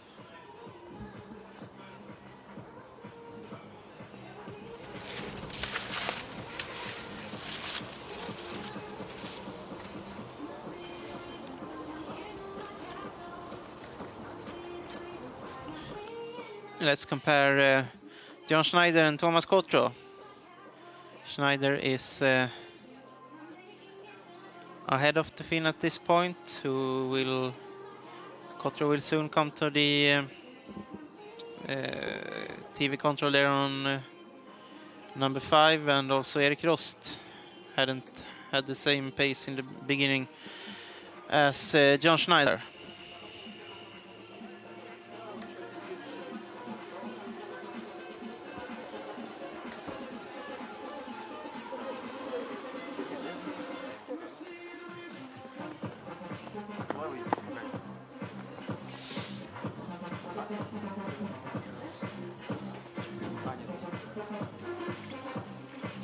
And yeah, one map sign that we didn't speak about is the checked mark on the map there. It's simply Skievel area, which is quite open and big, and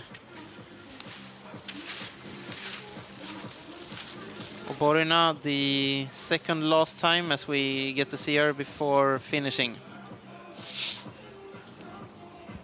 And of course in the lead at this point. But we know that both Trapechnikova and Olsson is on their way. And what will the time be for Vyatkina then?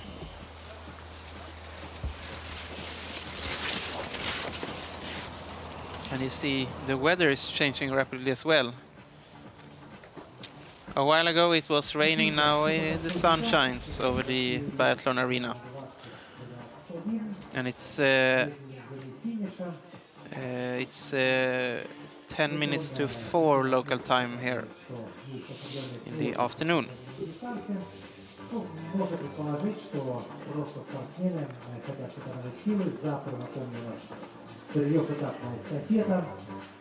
No ski change by Vyatkina. And we will have to see if that was a bad decision. It might be so now that the skis will start to go slower and slower, but time will show. Sergey Gorlanov then, clear lead in the beginning here. But also a very strong start by Schneider. So, and Thomas Kotro. But fastest of them all in the beginning is Sergey Gorlanov.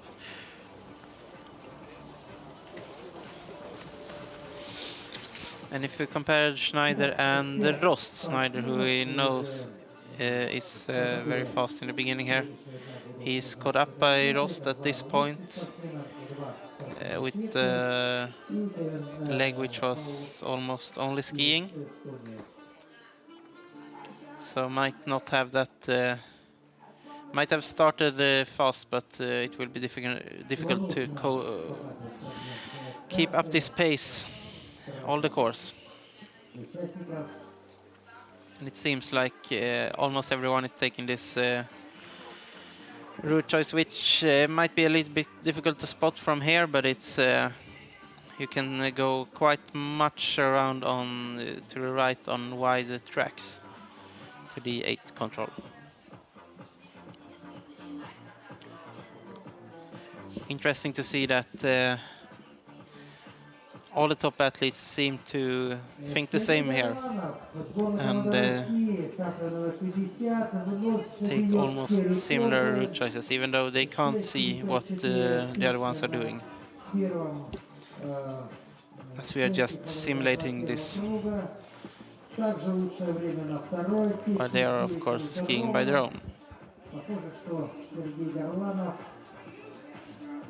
Не остановился на 3 медалях, и очевидно сегодня будет претендовать на очередную медаль уже в дисциплине ло.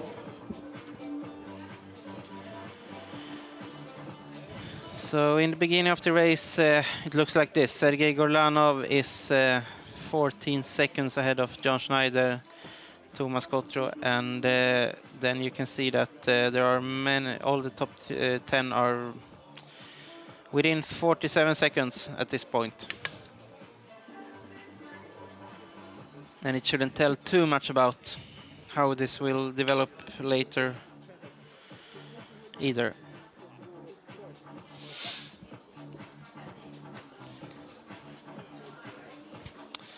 And yeah, at the first TV split we saw that Marina Vyatkina was had made a really strong start, but she later was caught up there. And a new best time here by Alexander Pavlenko on the 24th control.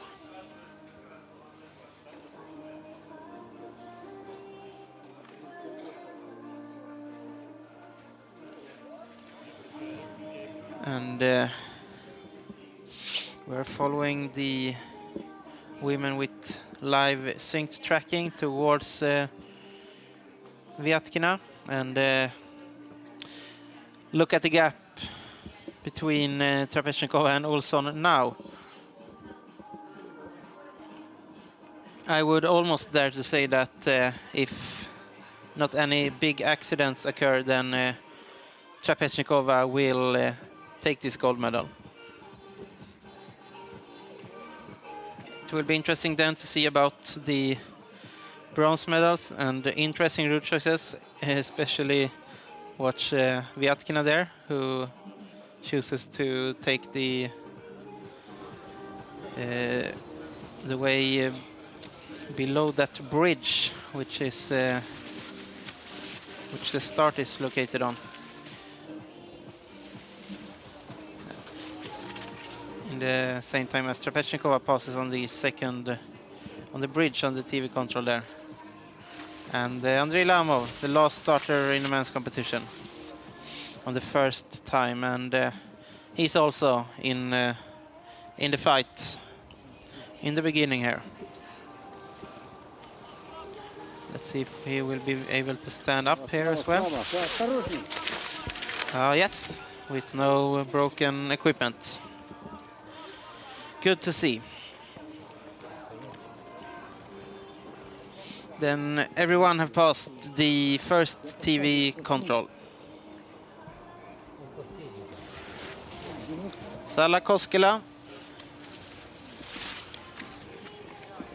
And in the same time as we have finish as well for Stepanova.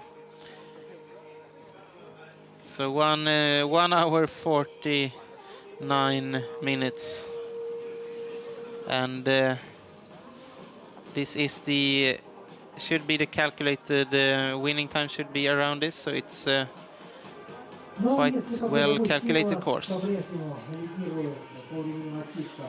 But it's tough for everyone out there racing today.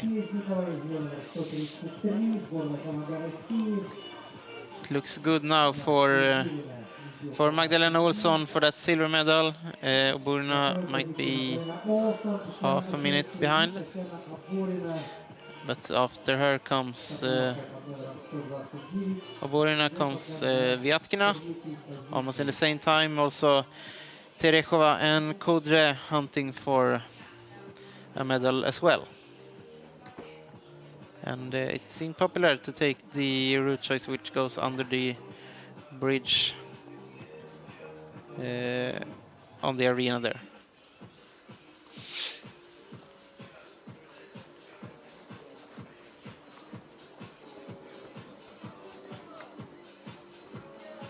And we see that Olsson chose to go the same way as Trapechnikova, some meters on the wide track, and then up on that narrow track to the 16th control, to have as little climbing as possible on the narrow tracks.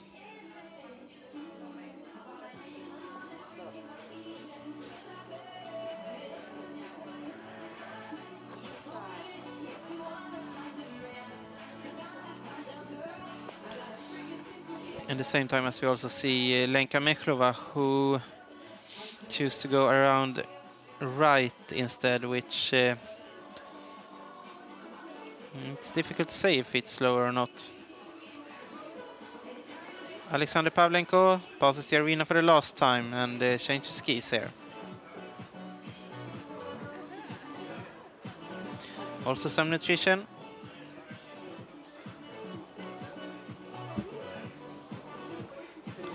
And he's out for the final loop.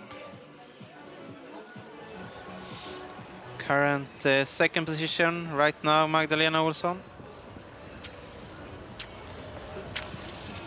And 1 minute 39 seconds behind, and a little bit less than 1 minute then down to Oborina on the bronze position. And this is Doris Kodre on control 24. Right now on 6th position. You can see it's the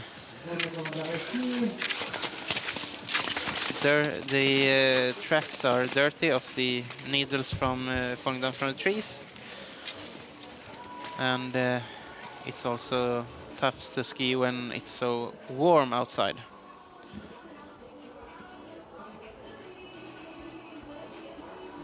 That was the back of Andrey Lamov passing one of the cameras. And Igor Linkiewicz, which you saw earlier, was passed by many athletes, was ahead of many athletes, is now passed by John Schneider. And interesting to see the route choices between them and Erik Rost. They all passed this drink control, or not a control, but a station where they can have some more nutrition.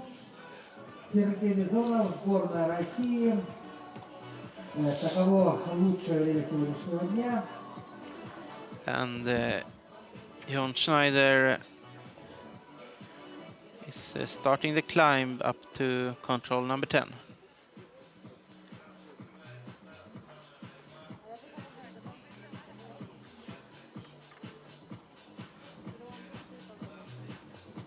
And it seemed that he gained some time also on Erik Rost on that route choice around the left.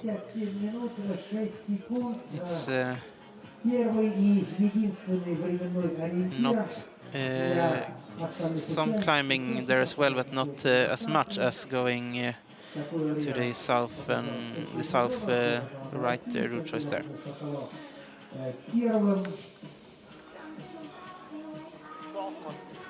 Позади 25 с лишним километров дистанция. Ждем, с нетерпением ждем остальных спортсменов. It's much about trusting yourself on when skiing alone, having to make the route choices all the time, and an impressive start also from Vyatkina. She is on the bronze position right now.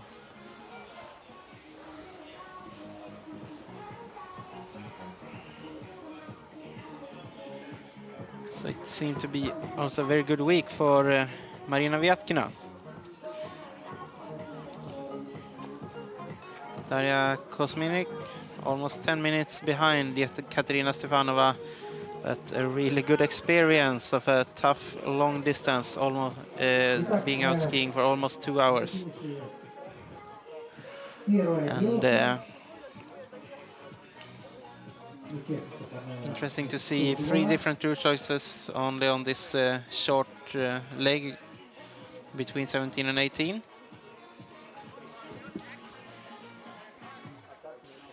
Seem to be rather equal between Vyatkina and Oborina, with a small advantage for Vyatkina right now.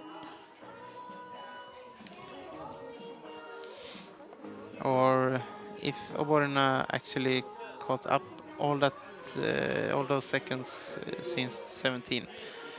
It seemed to be quite alike between them, but you can see Alyona Trepetchnikova, the line and the GPS dot is only disappearing away from the other ones. Here is Sixten Walheim, a new 10th position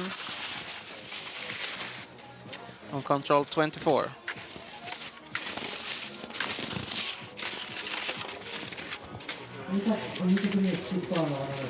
They have been out skiing for 1.5 hours. So the top 4 there. We don't have Gorlanov on this screen, but we can see that Andrey Lamov is skiing fast in the beginning of the course.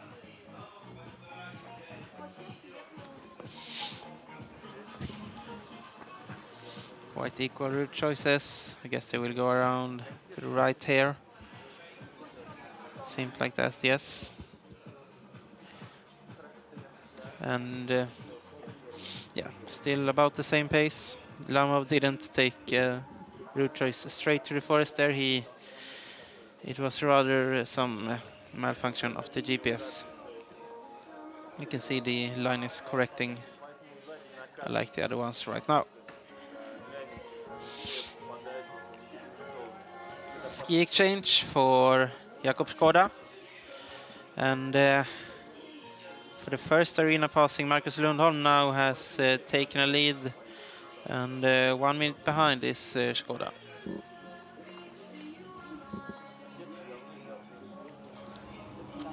Итак, мы ждем еще одного участника здесь на финише. Первый спортсмен продолжает свои круги.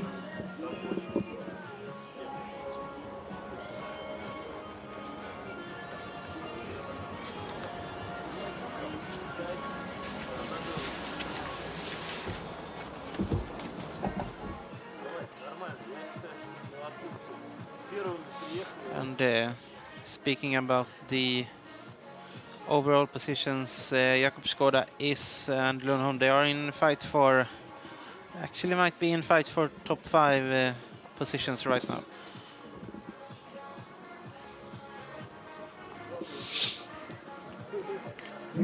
Once again, Vyatkina gained some meters on Oborina.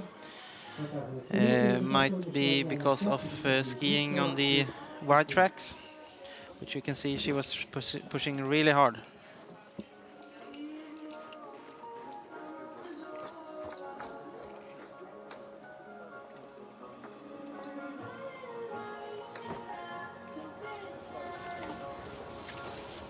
So Ville-Petri Sarila passed control 17 and 125 behind at this point, the new second position. And as we can see him this long, we know that he takes the probably takes the most right route choice there. And this is finish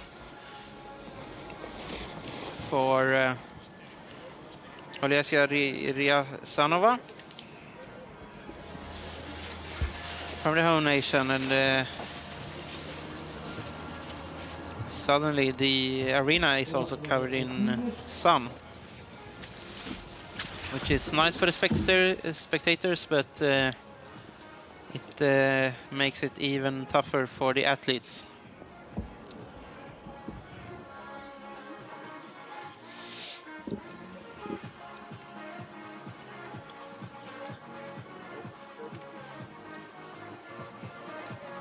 So time for finish now for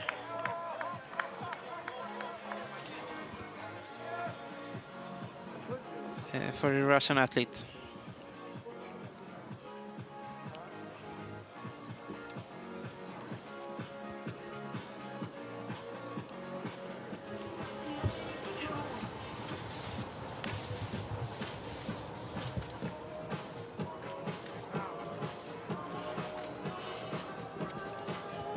And Ryazanova, she will take a new second position.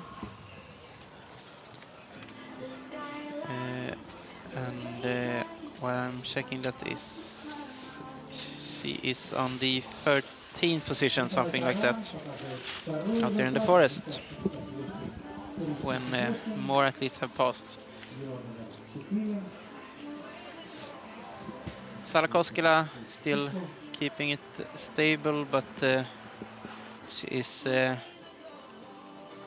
she started off in 10th position, but now she has climbed up to position 7 or 9, something like that. She is fighting for a top 10 position.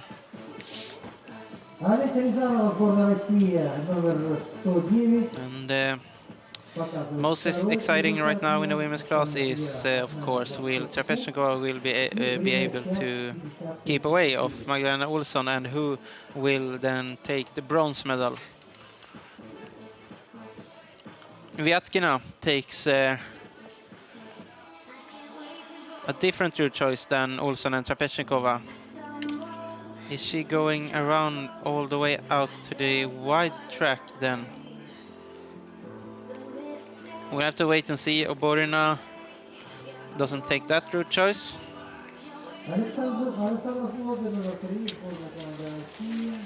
It will be interesting to see. Klemetinen from Finland, 7th position. And you see the athletes here, they have already passed 24 controls, and now they are tired. They have 5 more controls to go, and a faster time than by Petra Hankova from Czech Republic, and still strong race by Terechova.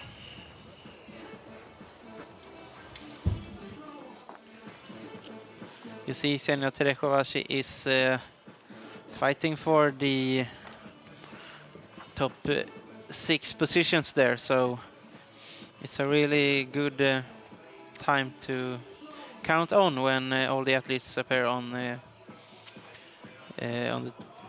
control 24. So different route choices here by Trapezhnikova and Olsson, and will this make it open up a chance for Olsson maybe to take in some time of the lead of Trapezhnikova? And you can see Vyatkina is still out there on the wide track, but now she might be able to ski faster from here and on. So it will be interesting to compare then Vyatkina and Oborina, and also Daisy Kudra. So here is Erik Rost heading into the arena for map exchange.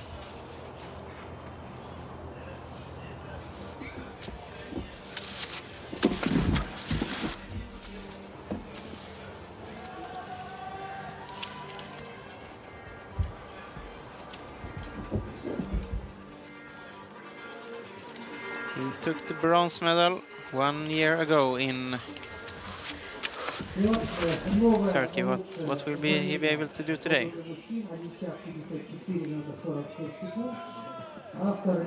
And Ksenia Tereshkova, of course, into finish, and it will be a long wait for her to wait and see how long this will last today.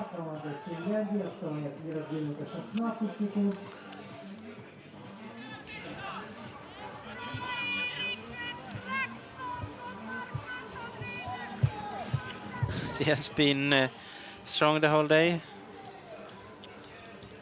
I guess it's her husband and child sharing at her on the finish. And of course a new best time with 8 minutes.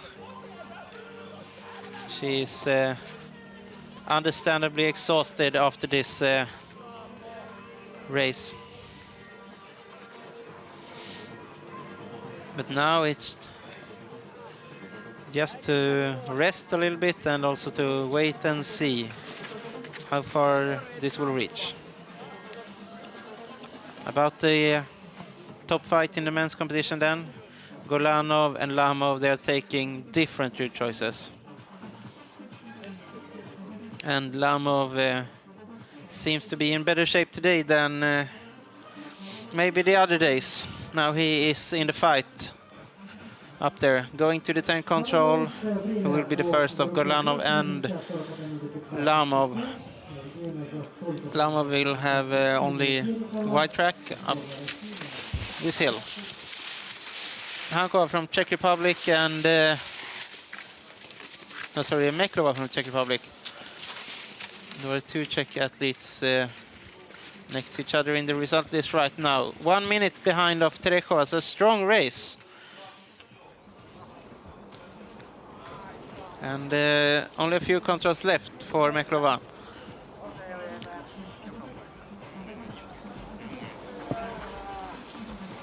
Vladislav Kiselev, he takes the time to have his energy gel going down the hill towards the arena.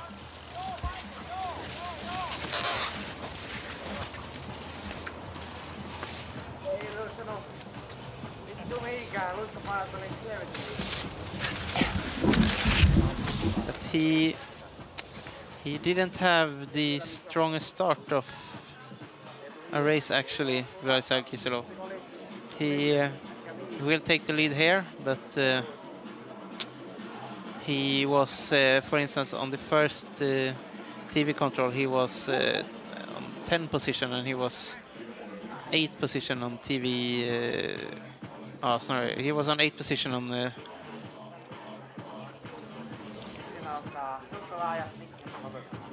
first TV control, but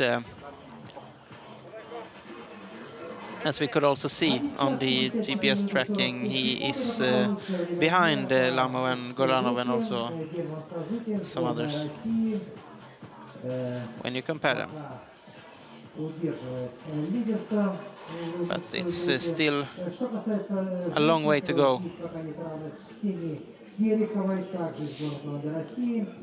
And right now it seems that Gorlanov has a closer way to the tank control, although we have more climbing as well to do than Lamov. And we know both are very strong uphill skiers as well.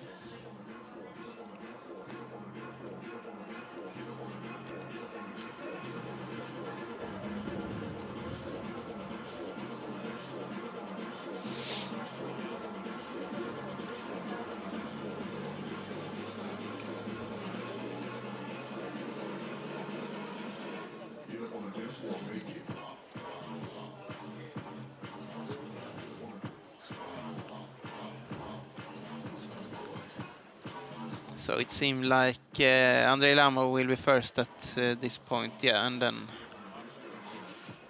just some few seconds behind is Gorlanov. This is Igor Linkiewicz and new best time here, control 24. And look at the distances now, the distances in time. 3 minutes ahead of Rasmus Wikbom. Фрагменты для борьбы. Добрый день. Фрагмент карты с путями движения участника. Ну и, конечно же, с нетерпением ждем здесь на финише всех спортсменов. Смотрим на текущий Trapechnikova already passed control 21 there. на России номер 133. Пока уверенно идет впереди. На второй позиции Магдалена Олссон из команды Швеции. Марина Вяткина чуть-чуть подступив Таtyana Oborina. So it seems around 1 minute lead for Trapechnikova, but Vyatkina is catching up on Olsson right now. 132 команда Эстонии. Пока держится в четверке лидеров. Seems very confident by Alyona Trapechnikova. And now she will have to do this actually a very steep climb up to that control after the equipment station. Andrey Lamov.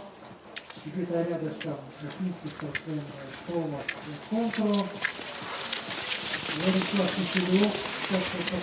So is it Erhard we're following? Yes. So 16th position right here, and well, you can see the time differences, almost 20 minutes behind right now.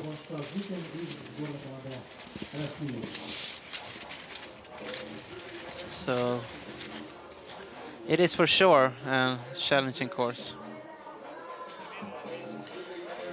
Terorinenma throws away his headband. I hope no one will fall on that. But 1:58 behind Kiselev at this time. And he's carrying a bottle of drink also on his back, as you can see.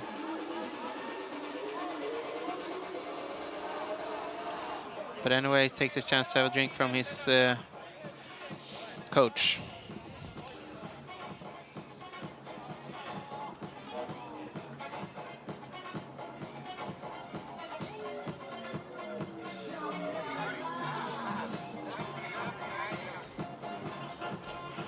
And finish for Doris Kudre.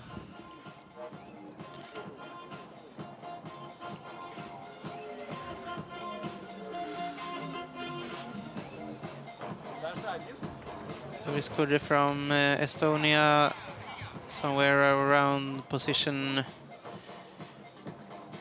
20 we could expect after this day, maybe 25.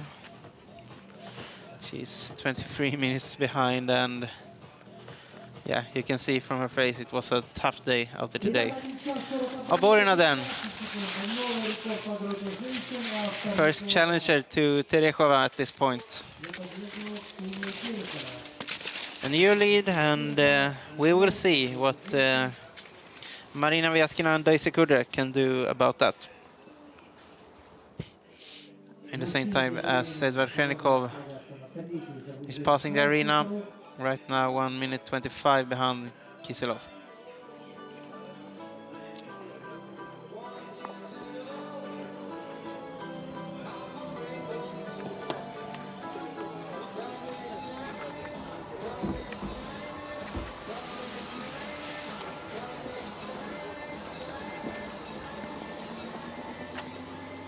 And then let's have a replay of Gorlanov against Lamov. I didn't really reach that. Erik Rost is passing the second TV control. 25 seconds now behind Marcus Lundholm.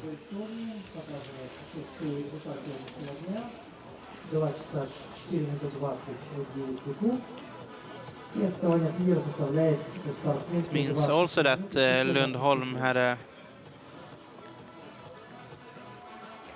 strong second part of this course.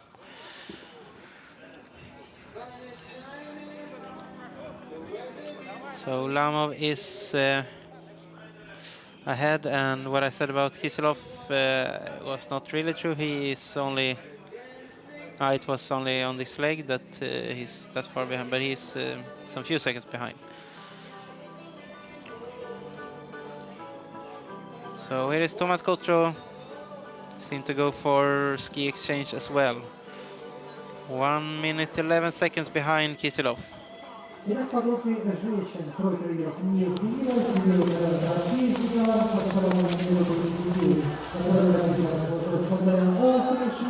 New pair of skis and off to the last loop of the course. Тем временем время лидера по группе женщин финишное время составляет 1 час 41 минут 15 секунд. Филипенко, номер 116, прошла дистанцию именно таким временем.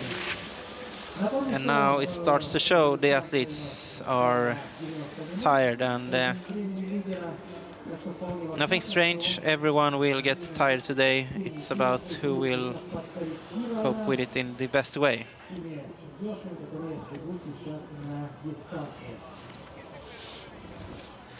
Anastasia Kravchenko.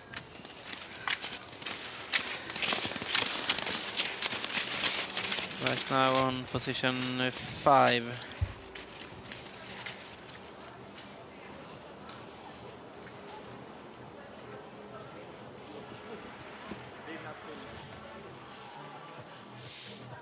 And now Gorlanov is losing time against Andrey Lamov.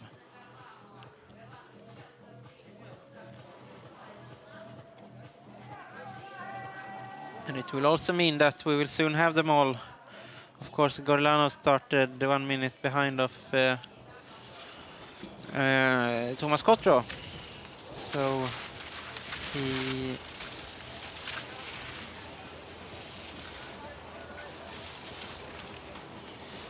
And I was, of course, a little bit wrong. They have 2 loops yet to go. About Kotro there.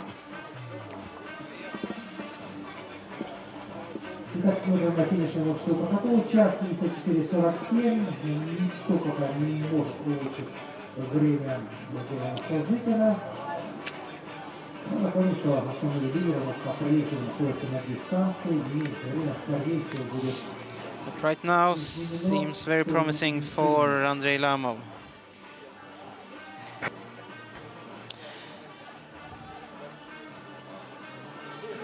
So this is Hanna Eriksson.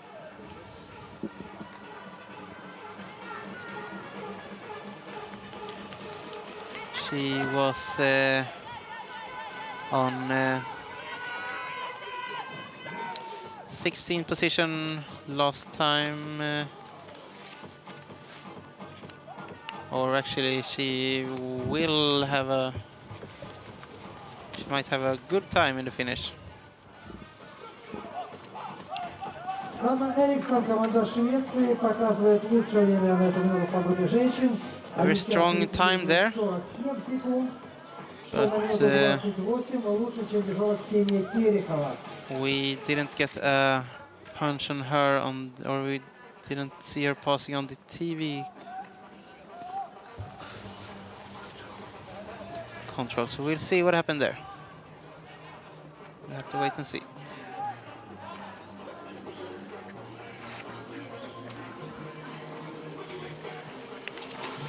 Also Alexander Pavlenko finishing. And Andrey Lamov takes the time to change the skis. He already caught up Stanimir Belomashev. Something that tells about that he is in a very good shape. He gets a drink from his coach, which also happened to be his mother, who is serving Andrei with a drink here at the arena.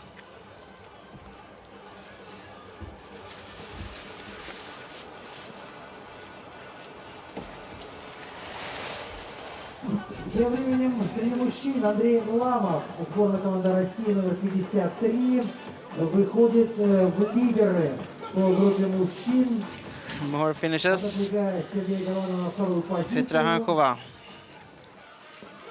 И Владислав Киселев. Seemed that the Czech women, they managed to keep a quite stable pace throughout the course today. Во второй позиции Владислав Киселев идет третий.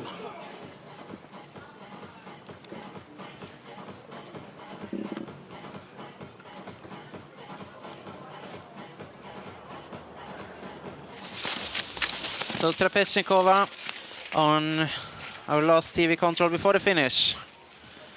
And, well, just look at that time.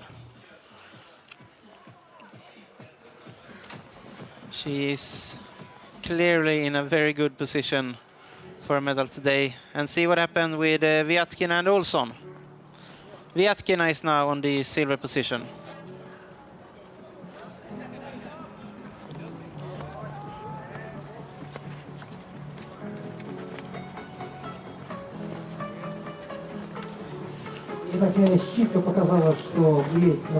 Right now they are almost together, but it seemed like Marina Vyatkina had overtaken Olsson at some point there.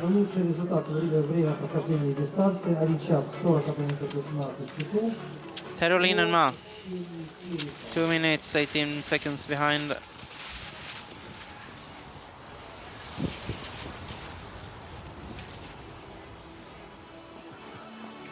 And we'll see what happens. At this point is Olsson ahead of Vyatkina.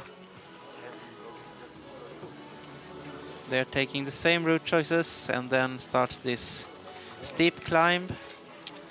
And it's actually by the climbing, I think, that Vyatkina is able to catch up with Magdalena Olsson.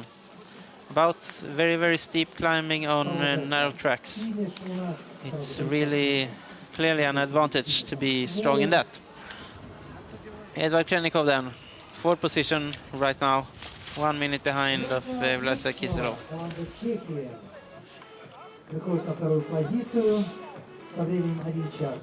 And this is the strongest athlete from Czech Republic today. What will Lenka Meklova will be able to do today?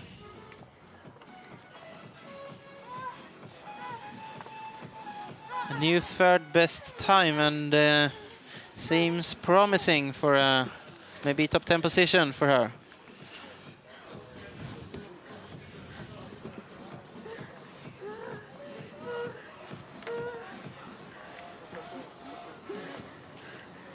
Напомню, лучшее время по группе женщин этому 1 час 41 минута 15 секунд. Именно с таким результатом. I also got into my computer that Hanna Eriksson has something is not okay with her punching. We will have to wait and see for the confirmation of that. But we're following the fight for the medals. It seems good for Trapezhnikova, of course, and she's making this very stable.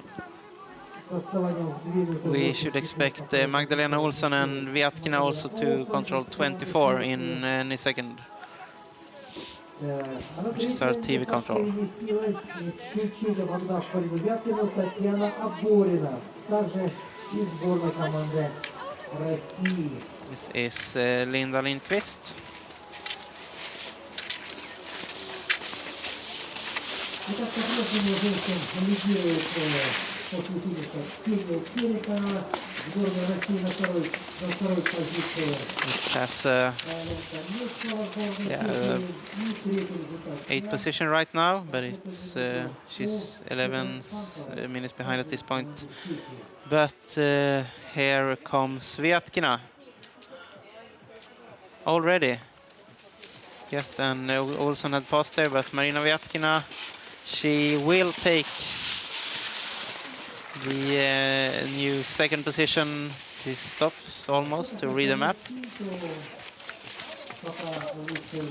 It seems very promising also for Marina Vyatkina, and in the same time Ville Petrisarla takes a new second best time.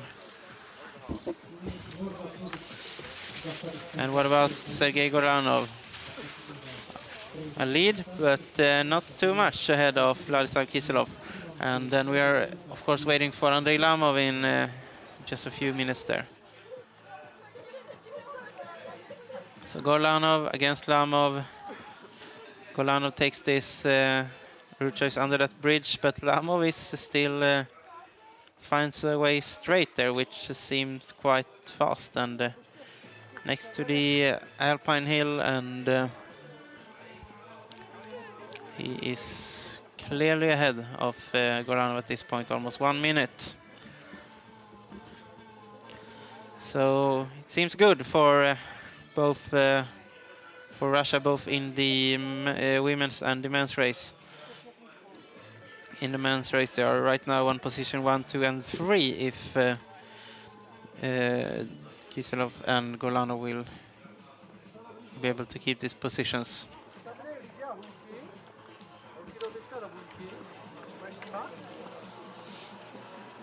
In the women's race, positions 1 and 2 then, as Vyatkina passed Magdalena Olsson right now.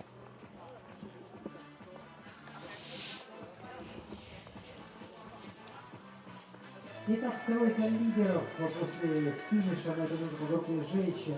Ксения Терехова, 1 час 41 минут 15 секунд. So Marina Vyatkina, she had pushed really hard all throughout this long course, and we'll see what the finish time will be.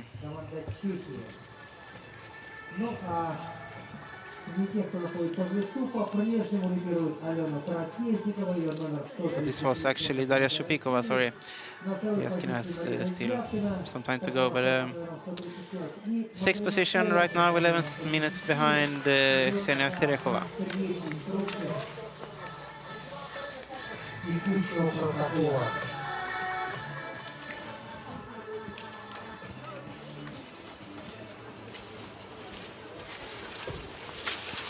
Andrey Lamov, he's in a clear lead right now at the 7th control, and Stanimir Belomashev, who is following behind him, also gets a good race. He's on the 4th position right now.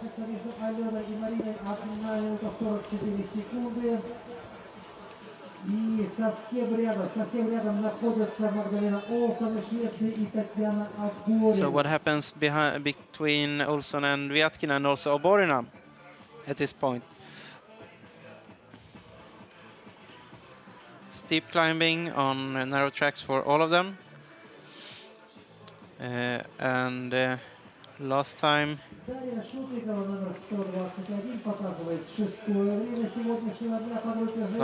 we measured, Vyatkina was around 15 ahead of Olsson. Here's Marcus Lundholm. He takes a new lead ahead of Flinkevich. At control 24.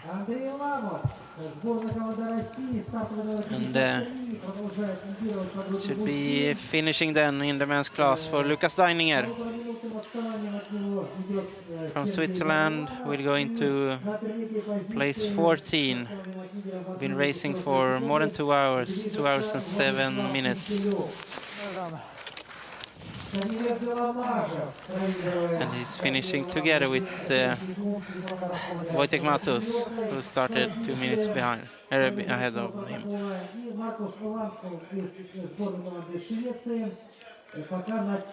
So out on the last loop for Sarela then.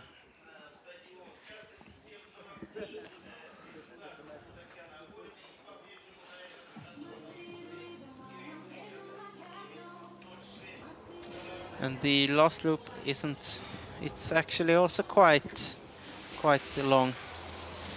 But now finish for Tatyana Oborina. Will this reach to a bronze medal today, or will it be outside of the podium? That's the question. She won the middle distance.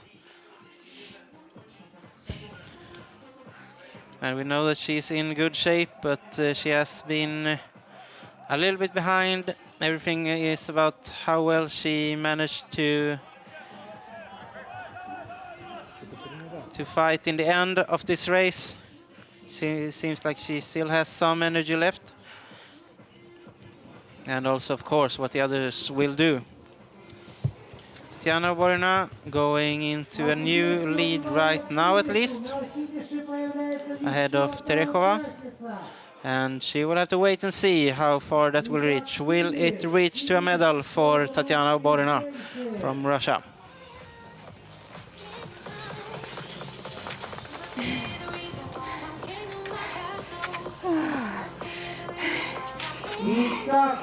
Exhausted, of course, after this tough long-distance race in Khanty-Mansiysk.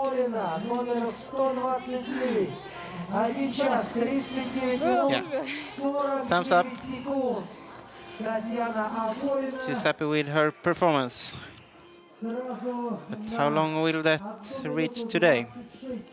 That's the question, and it's about up to Magdalena Olsson and Marina Vyatkina to decide that. And look at this.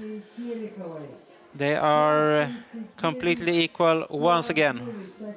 And Oborina takes another route choice. Will this mean that she will be able to gain some time on them? Maybe. No. Now she have to ski slightly longer again. But what an exciting fight for the silver medal. Finishing then for Sixten Walheim. And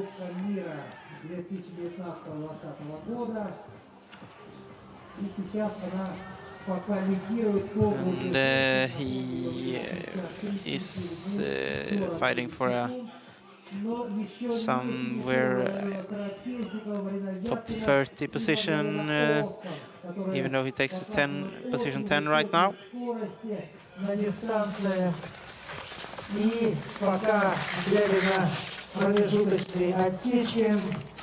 Лидирует Алена Трапезникова, ее номер 133. На дистанции она находится 1 час 33 минуты. Следом идет Марина Вяткина и Magdalena Olsson из Швеции. Also Lars Widmer from Switzerland, who started at 5th, had a tough day out there today. And about the men's race right now, looks promising for Russia, but even more promising for Russia is this woman, Alyona Trapezhnikova, into the arena for the last time, because now it's time for finish. And you can see there she have plenty of minutes to go for ahead of Tatyana Oborina. I don't know if she knows about it already, but since it's an individual start, it's about pushing all the way to the finish, and it seems really, really promising, or I would even say that it's already decided. Alyona Trapezhnikova will take the bronze, no, the gold medal, of course, the gold medal. So Alyona Trapezhnikova from Russia, a very successful week. She won the gold in the sprint, the gold in the sprint relay, and she will, I will dare to say so, she will win the gold also in the long distance, and the race is over for her there. 1 minute 35, 1 hour 35 minutes 15 seconds, and I believe this was the gold race, the European champion. Alyona Trapezhnikova from Russia, of course, completely exhausted like all the athletes, but she is faster than anyone else out there, and it seems like she managed to do her race correctly all the way, take wise route choices, and just ski faster as well in this extremely tough terrain here in Khanty-Mansiysk, Siberia. So it will be interesting to see then who will take the silver medal. It seems like Oborina will get the bronze, or it's almost clear that she will get the bronze. But we're waiting for Olsson to finish and for Vyatkina to finish, and of course Magdalena Olsson will finish, and then Vyatkina will be able to go into the arena and see her time as well. And here they are splitting up, and the next thing that will happen is that Magdalena Olsson should come down to the arena, and she will have to fight the whole way into the finish, and so will for sure Vyatkina do as well. And see if it pays off for Olsson to go to this left route choice. I don't know about that. We'll have to wait and see. At last TV control, Vyatkina was ahead, but we saw then that Olsson caught up that gap again, and now it's all will be decided. And of course, Oborina will be outside of the bronze medal fight then.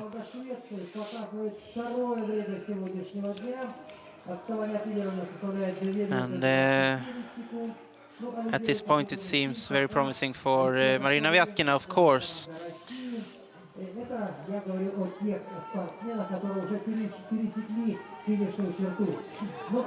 And I will almost dare to say that it's already decided, but we'll have to wait and see. There are just a few controls left. They will have to take 29 there, and then it's down to the arena. But at least at 28 here, Vyatkina is in a very good place, very good position for the silver medal. Yes, it seems like that.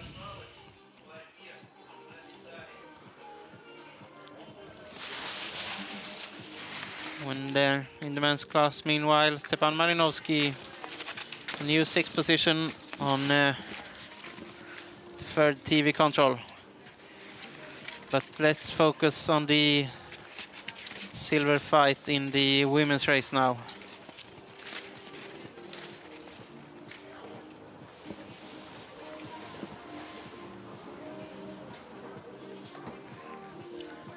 So Vyatkina seems to be almost half a minute ahead of Olsson at this point. And Magdalena Olsson have one more downhill to go, then into the arena. One more downhill. Sore legs after this long distance, but now it's nothing left to say. Just give it all on the very last few meters of the course. And Erik Rost takes a new lead here in the men's race. And a few meters left for Magdalena Olsson into the finish. The team is cheering for her, and she is pushing everything she can. And Vyatkina has to do 0 mistakes and to stand up on her legs all the time in order to get the silver medals. So some few minutes left for Magdalena Olsson to wait and see if will she get the silver or will she get the bronze medal. She will for sure get a medal today. And she gave it all for sure today, Magdalena Olsson from Sweden. I think she's lucky that the course were not 10 meters more. All here is already Marina Vyatkina. Tatyana Oborina, час 39:49.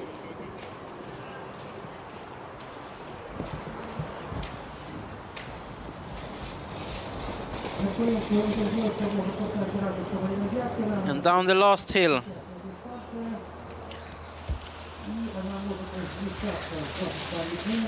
And you can see she is also tired, even She is still pushing hard, of course. And it seems promising. She has 1 minute to go. If she will be able to beat Magdalena Olsson, and will she do that? I'm not completely sure anymore. It seems good for Vyatkina, but is it already decided? That's a question. Less than 30 seconds as she turns out into the last few meters. It seems like it will be really tight, but I think she will manage to do that. Yes, she will take the silver medal, but it's not with much. 12 seconds after 1 hour 38 minutes of racing. Marina Vyatkina from Russia is completely done, but she takes the silver medal. And Magdalena Olsson takes the bronze medal. So Russia, double Russia, and then Sweden in the women's race, and then it's about the conclusion of the men's race. Kiselev, new clear lead at the last TV control. Marina Vyatkina 1 час 37:59.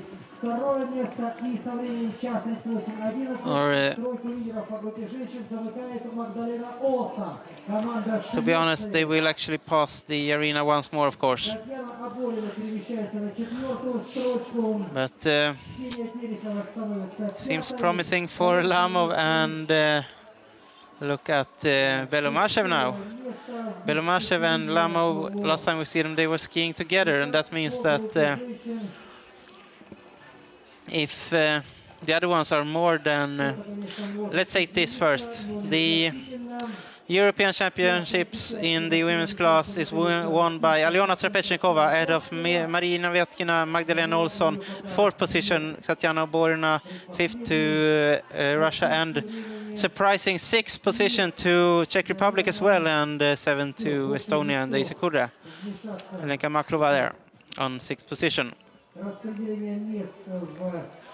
So if Andrey Lamov is more than 2 minutes ahead of the other ones, then of course Belomashev, who follows him, is also in the fight for a medal position today. Erik Rost passing the arena in the lead. We know that he was behind Kiselev last time we saw him. This is the last time we see him before the finish, as he takes his last map for today.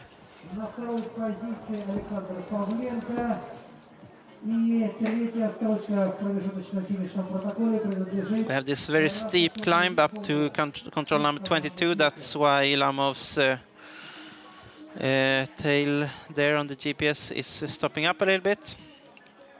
And suddenly, also Stanimir Belomashev is in the fight for the silver medal. So it will be just as exciting also in the men's competition as we saw in the women's competition a few minutes ago.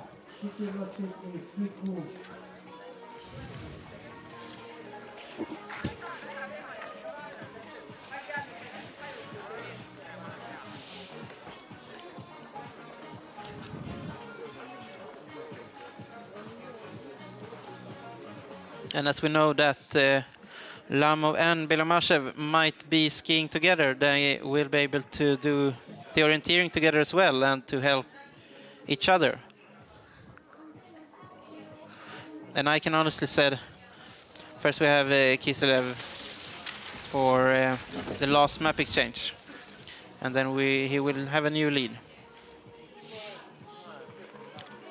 The track up to number control 22 there, as we saw, I wasn't actually able to ski up the most narrow track because it was so incredibly steep up there. So I had to ski around, and I believe actually that that might be a little bit faster. Vladislav Kiselev He's served by the former elite athlete Mikhail Grigoriev as well, for many years part of the Russian national team. Andrey Grigoriev, that's the name of him. Okay, so the last loop now for Vladislav Kiselev, and also for John Schneider. Tatyana Oborina стала третьей в этом протоколе. It will be interesting to see now what will happen with Gorlanov, as Lamov and Belomashev seem to be skiing together. Напомню, что то время, которое у нас высвечивается на табло, это время прохождения дистанции, но после этого следует проверка. So finish for Mikhail Argalas from Czech Republic.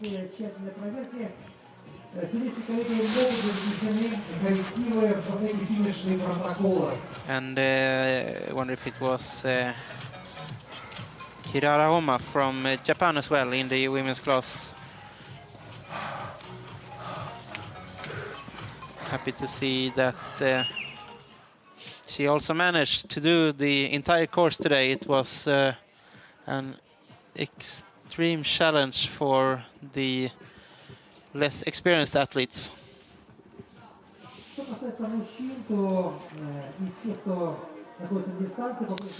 Right now it seems that Belomashev is on a bronze position, or maybe even a silver position. Из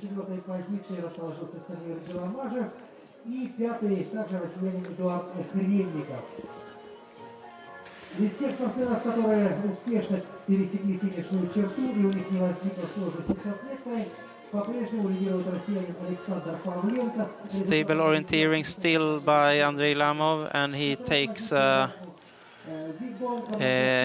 route choice which is very much around on the white tracks to the left there, but on the other hand, what should the options be? You have to do much around anyways, or very much of climbing on the narrow tracks.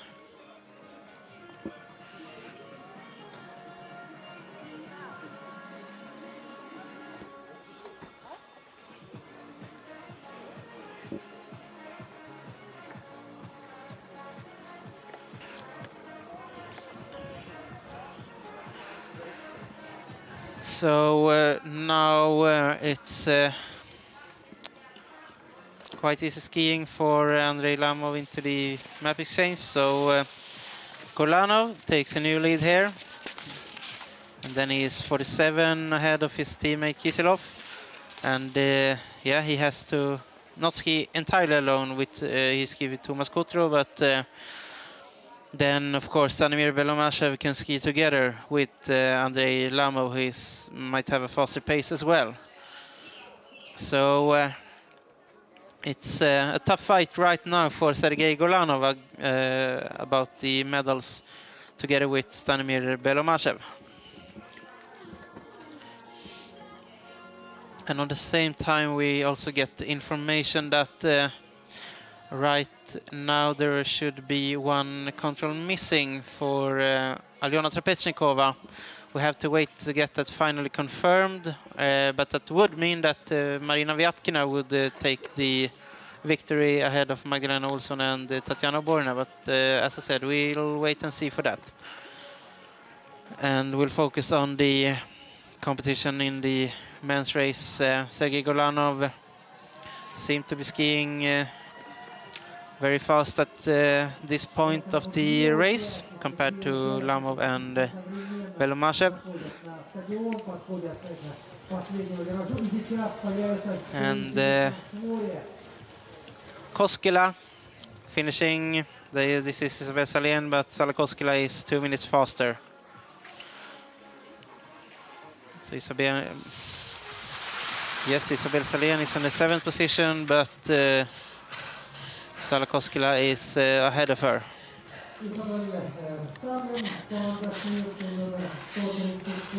And she's in the new 7th position, so Isabel Salén then on 8th position.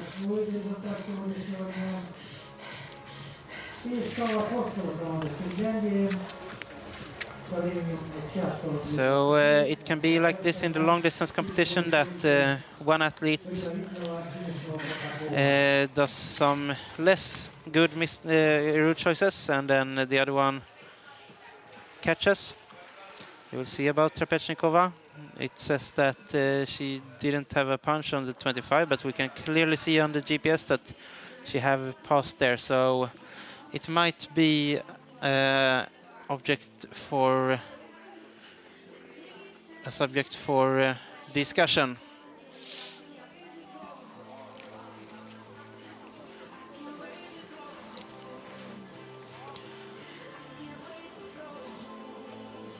So Lamov have passed here on our TV control, which we didn't reach to see, but at least we can go back in the computer then and have a look. This is Edvard Krenikov in a stable position, second right now. So good race by him. He is sixth at the control 24, where Andrey Lamov is leading.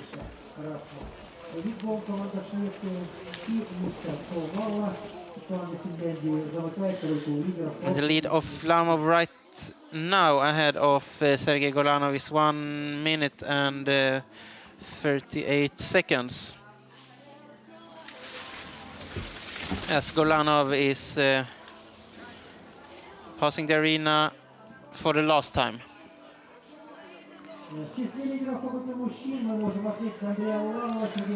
So the question for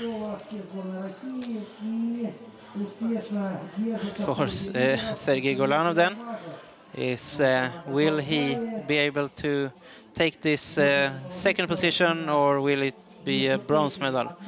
He's fighting against Stanimir Belomashev and maybe also Vladislav Kiselev.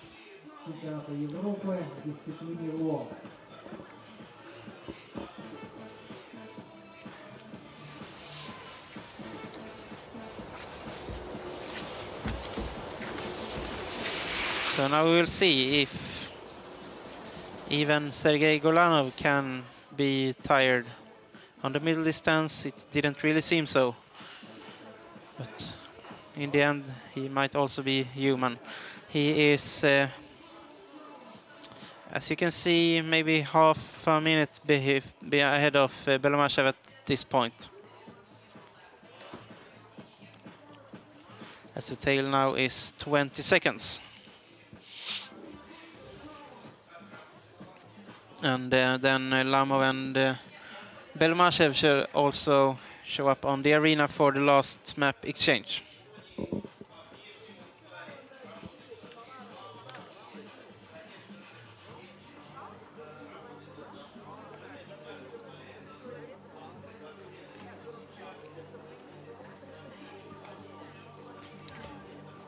Seems like Gorlanov is strong in this part of the course and keeping up a high pace all throughout the course. But Lamov and Belomashev, they're going into the arena for the last time before finish together. It will be interesting also to see now if any one of them will take the time to change a pair of skis. But it seems very promising for Andrey Lamov at this point. And also for Stanimir Belomashev, who takes a new third position.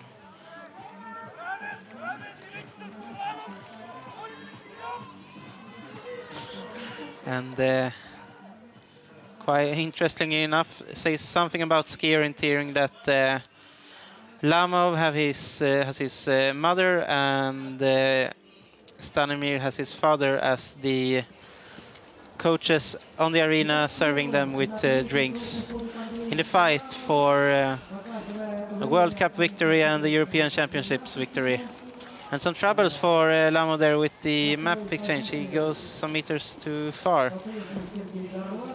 Cost him a few seconds. Of course, he still have time, but can't.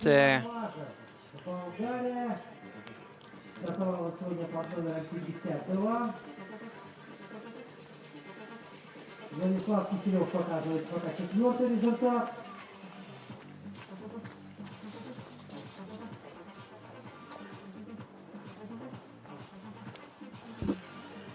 Andrey Lamov still has some a little time for mistake, but not too much, and it seems very good for Gorlanov as well in the fight for the silver medal. And after, if we switch to the women's race in the fight for the gold medal, then it seems like Trapezhnikova will be disqualified. She is disqualified at the moment because her timing ships hadn't registered on control 25. That means, and it's the athlete's responsibility to check that every time, even though we saw on the GPS that she was on that position. Right now she is disqualified, and we'll see if the Russian team might hand in compliant, which the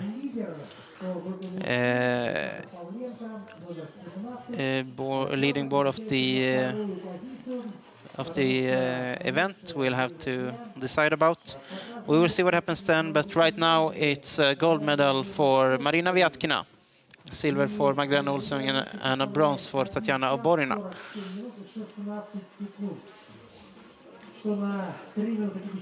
And a tough climb now up for to control 28 here on another track for Lamov, and then of course between 29 and 30. It's a leg that might be decisive, especially in the fight for the silver medal. It's possible to go.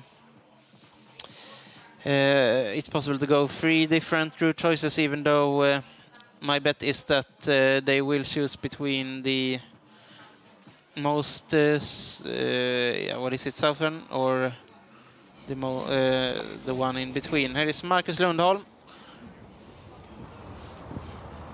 and you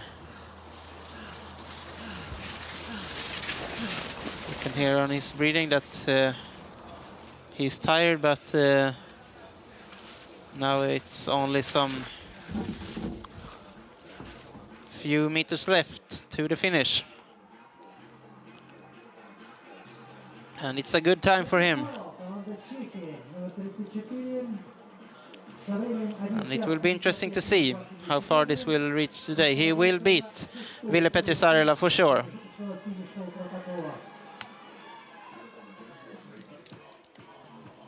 And it looks like he have the chance for a top 10 position, if even not better, but he'll just have to wait and see. Marcus Lundholm from Sweden,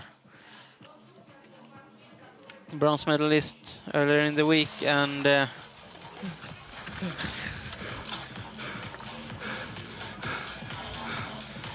completely exhausted, of course. I've said that about many athletes now, but it's true as well.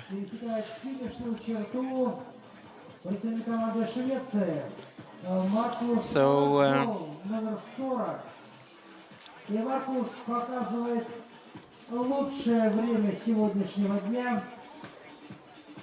Andrey Lamov right now has the option to go either the wide track, which is around 2-3 meters wide, to the left, or out on the very wide track and then to the more narrow track.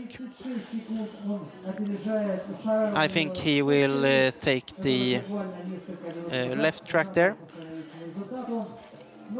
And then we know that most probably will also Stanimir Belomashev do that. So it's interesting then to see what Sergey Gorlanov will do.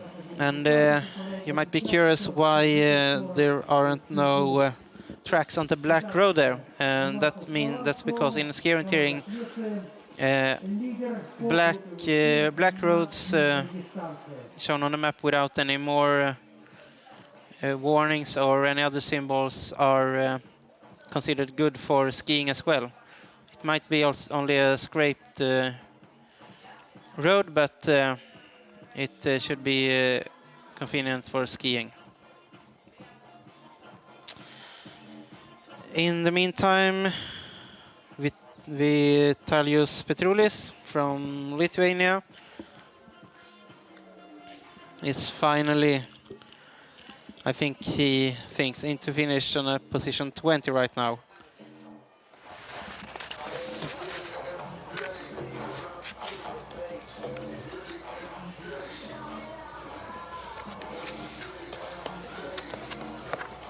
So it's been a long day out there in the forest. You can see two different route choices here. Out from 29, Kross choose to go back on the narrow track, while Schneider was going the same as Andrey Lamov. But then he changes his mind and goes out on the wide track anyways, and actually catches up Erik Rost by making that route choice. How about that? Making half the route choice left and half the route choice right.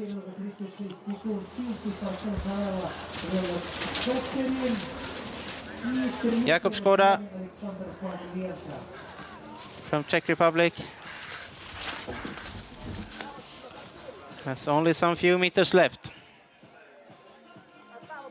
And we could compare him with Marcus Lundholm then.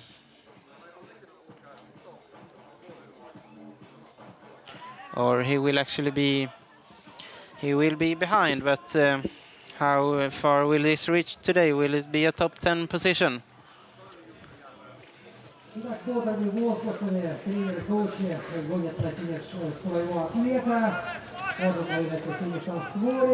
When everybody have passed the last arena passage, Jakub Skoda is on 10th position,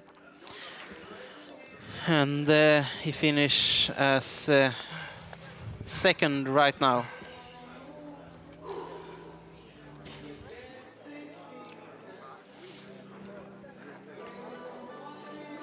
And what will Thomas Kotro be able to do? We know that he was together with Gorlanov at the arena passing.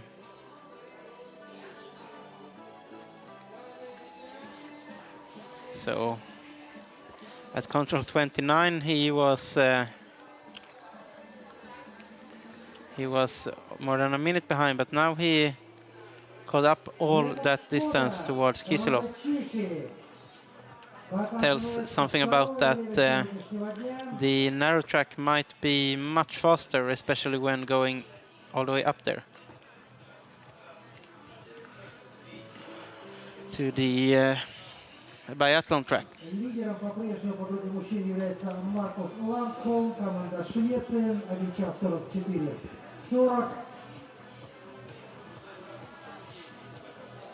So it's interesting in the fight for the medals, and also interesting in the fight just behind the medals there. But I would say that Vladislav Kiselev, he was in the fight for medals, and so might also Thomas Kotro be then.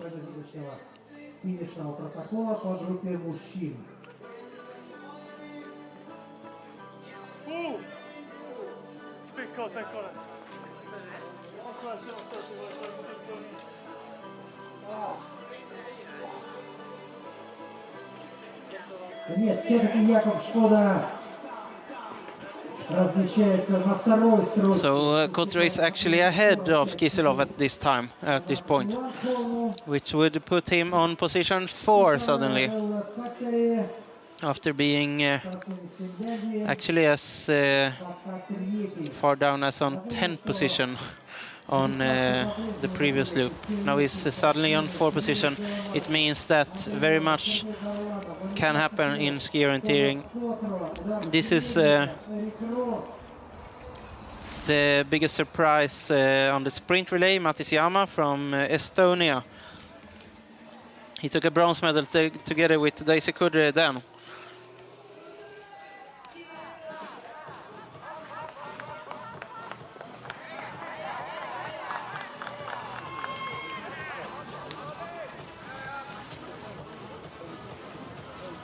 So let's see what he can do today.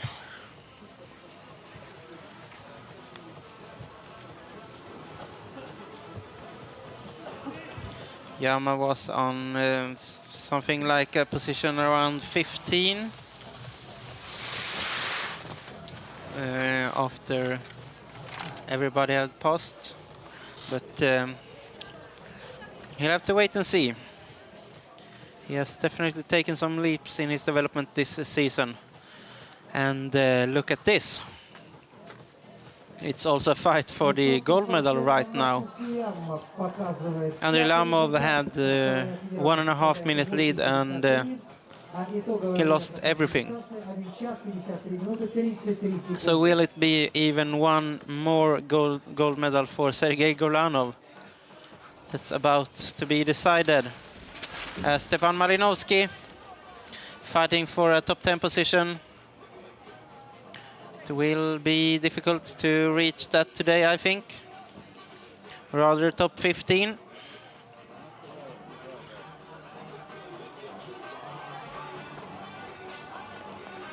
But he's pushing as hard as he can. Heading into finish.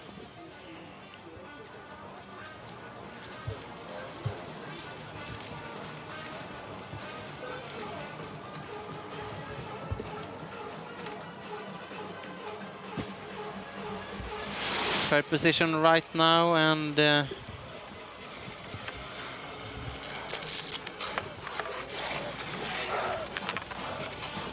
Marcus Lundholm still in the lead in the finish.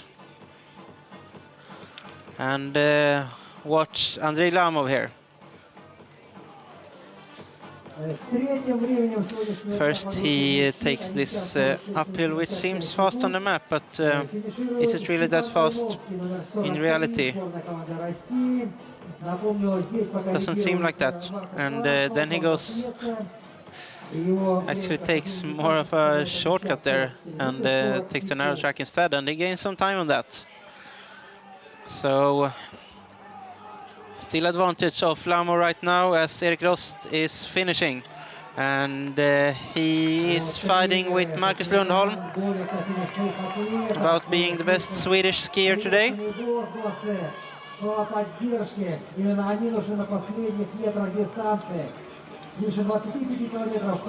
So fighting for something about top 7, top 6 position for Erik Rost. We'll have to wait and see.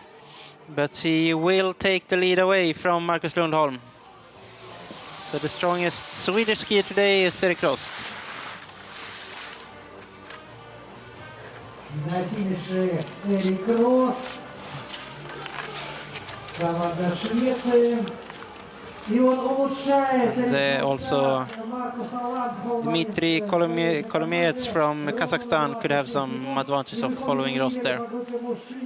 Let's have a look at Kotro and Kiselev towards number 32. They are equal at this point. So I would say the medals are by no means decided yet.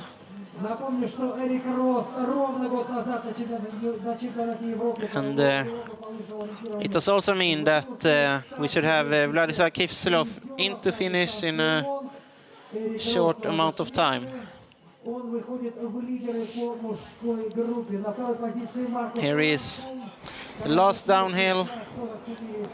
Now is just to give everything.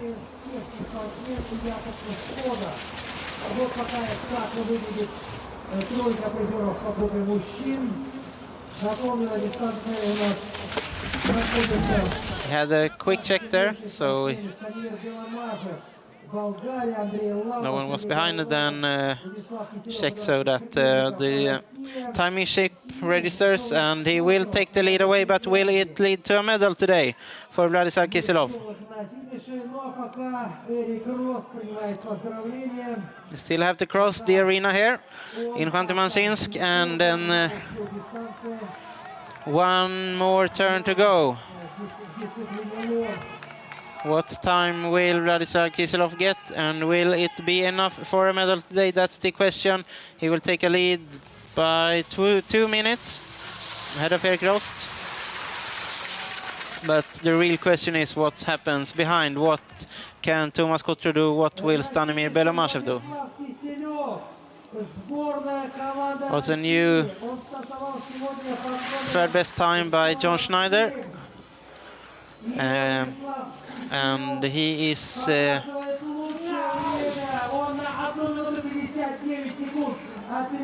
of course tired. He's fighting. He is still in the fight for a top 10 medal, but he doesn't seem happy at all with his performance today.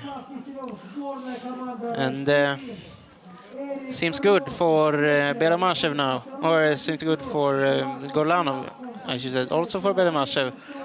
But Kotra and Kiselev, we know that they are almost even as well. And what about the fight for the gold medal then? Andrey Lamov, he had a minute with more than 1.5 minute lead. Then took a less good route choice up that hill towards number 30, and now Sergey Gorlanov is hunting almost some few seconds behind.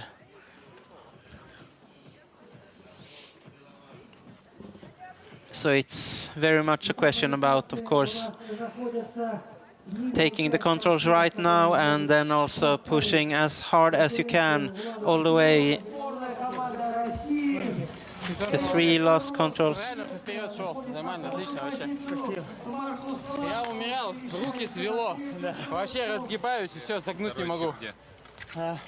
Wonder if they had something happening in the forest. Something. This place. There is second. There were some questions about the map or something happening in the forest there from John Schneider. I guess we'll find out later. But we'll have a look at Tomas Kotra against Vladislav Kiselev. Kiselev gained some seconds on that, and I wonder if Kotra will be able to catch that up before the finish. We just have to wait and see. Gorlanov and Kotra should soon head into finish as well. And we see now that Stanimir Belomashev is going fast and puts him in a bronze position.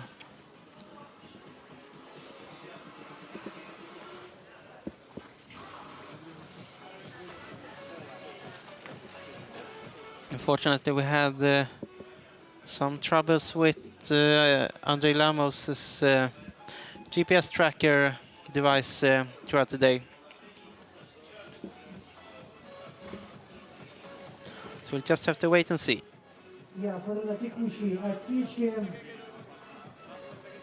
Ровно, очень ровно проходит дистанцию и Андрей Ламов, и Сергей Горланов. The course has 35 controls, and Sergey Gorlanov then only have 2 controls left after this.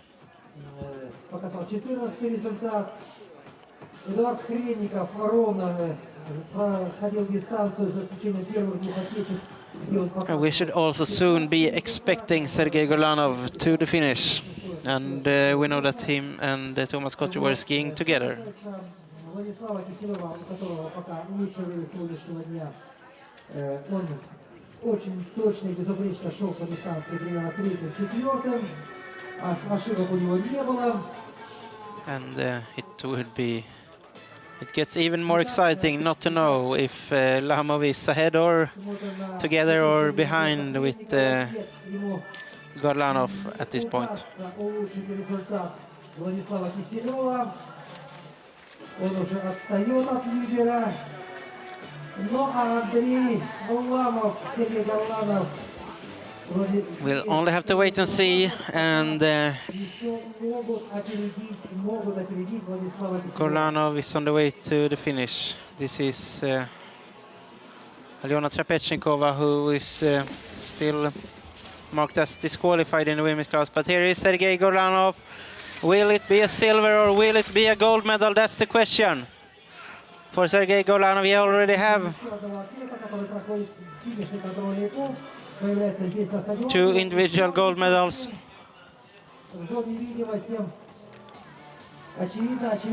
And 1 sprint relay gold medal. But come on, let's follow Sergey Gorlanov then. Gorlanov heading into finish. It will be a new leading time, but will it be the winning time? That's the question. Will it be the winning or will it be the second time? He is pushing hard the very last meters of the course.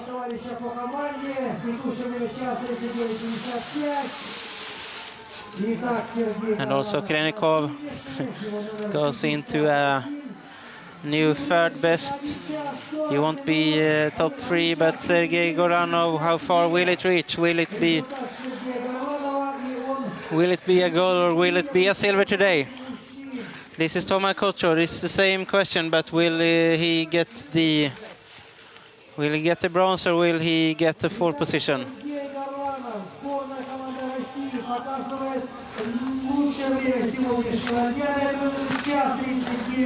He doesn't beat Kiselev, so he will most probably out of top 3, but it's a really strong race by Tomas Kochor, and he was up there fighting for it. This is Tero Linenmaa.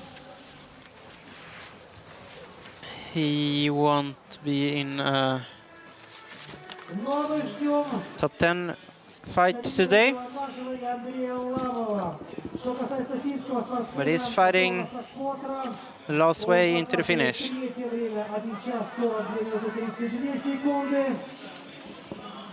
И теперь Станимир Беломажев и Андрей Ламов. Кто из них сможет... But the question then... По-прежнему Сергей Горlanov с результатом 1 час 39 минут 50 Linenmaa still some minutes behind. Clock stop for him. It's too early there, but we'll see. But what about Andrey Lamov? He is, as it looks now here, he is ahead, but he should also ski into finish then. And I can tell you, it looks promising, but you can see it's only maybe 10 or 15 seconds, and Gorlanov had a strong finish, and there are some few hundred meters from control 34 towards finish, and you can see how tight it is at this point. Vladislav Kiselev, сборная России. И третье место Томас Kochor. Will it be, which Russian will take the gold today? It seemed also very promising for Vladislav Kiselev, but will it be Lamov or will it be Gorlanov? And it means that we should switch over to our camera and catch up Andrey Lamov as he's going towards the finish. And maybe he hear about it now that he is in a fight for the gold medal. And it's very close to Sergey Gorlanov. He has to be in the finish in less than 1 minute. And it's nothing to say now for Andrey Lamov. Will this be his definitive race? He gets cheered on as he is pushing as hard as he can, but he still has to cross all the arena. People are cheering at him, and it will be extremely tight for the gold medal. Will it be a gold or will it be a silver? And right there it is, 10 seconds left, and it looks like Andrey Lamov will manage to do it. So yes, he will. He takes the gold medal. Andrey Lamov from Russia takes the gold medal with 7 seconds only. 1 hour, 39 minutes racing, and he takes the gold with 7 seconds. And what about Stanimir Belomashev? We know that he can have a strong finish, but he won't be in the fight for the medals anymore.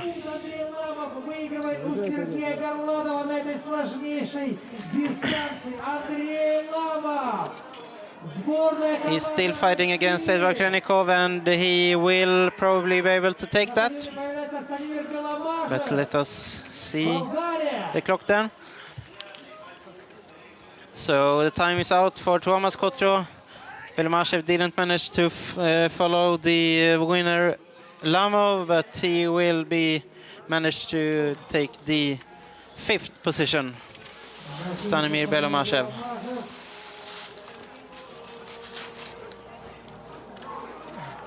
So extremely tight races in both the men and the women's competitions. In the men, as I said earlier,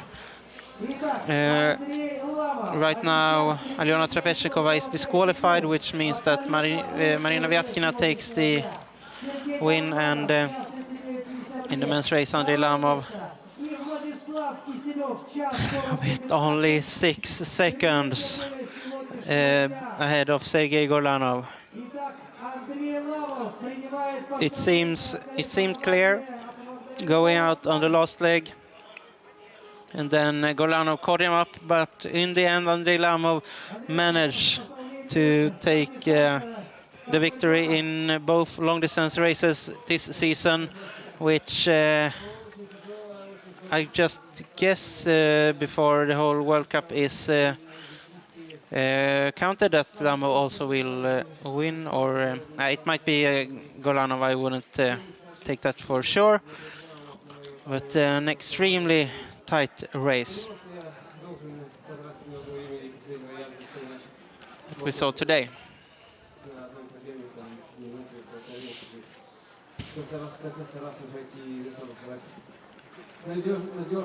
And as you can see,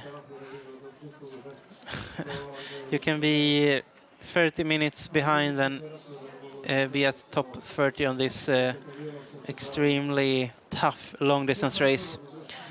We knew on beforehand it was going to be tough, and then it's also so impressive that the athletes managed to fight all the way into the finish, and it's so close between them after more than 30 controls of orienteering and more than 20 minutes of ski, and you can see what such many skiers that didn't finish either. And the Norwegian team, they did not start because they were put in quarantine by the authorities, as I said earlier. So this is the last, or it's even the replay of the whole course, I guess, for the men's race. And it was about this this group of skiers all the time. Gorlanov pushed hard in the beginning, and he had quite a gap down to the other ones. Thomas Kotro was also fast in the beginning, and it changed during the course, but not that much. And it says something about the level of endurance of most these athletes. Of course, somewhere also around the track, Belomashev was caught up by Lamov, and Kotro was caught up by Gorlanov. So you might notice that they will take very similar route choices. But if you compare Gorlanov to Lamov, they don't take the same route choices very much. And remember that still it's possible to ski such differently, and more than 25 kilometers later, it's still only 6 seconds that differ these athletes.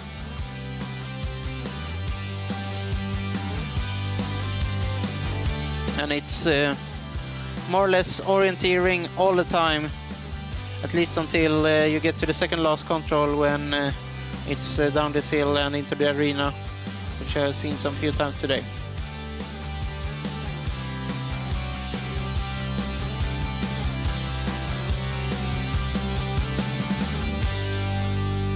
And at this point, the lead of Andrey Lamov is more than 1.5 minutes, almost 2 minutes actually. But it changed during the course, also changed multiple times during the course.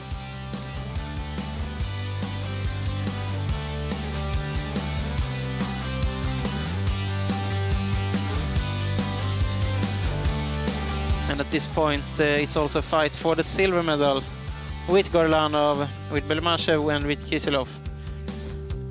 And later, Gorlanov takes the lead there, while Kotre is quite far behind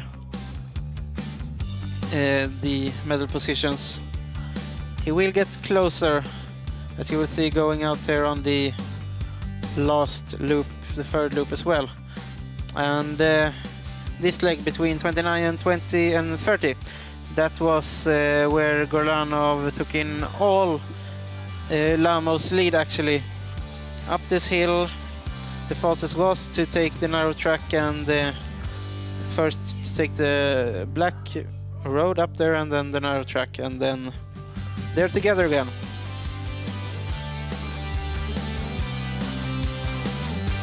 But Lamov is simply skiing faster at this part of the course, and he is difficult to catch up with if he is skiing as fast as he can, even for Sergey Gorlanov. And into the finish, extremely tight, and you can see how fast the dots were moving there when everyone is pushing as hard as they can, and also Kotrov managed to take over Stanimir Belmashev. And these are the final race results, or the results as it looks now for the women's race. Marina Vyatkina will take the gold medal, Magdalena Olsson will take the silver medal, and Tatyana Oborina will take the bronze medal, as Trapezhnikova was disqualified because she didn't have registration on one of the controls. Also, big margins between the athletes in the women's competitions, as we saw in the men's competition. But first-year senior Marina Vyatkina takes her first individual international gold medal. Very impressive, and I am sure that we will see a lot of her in the future.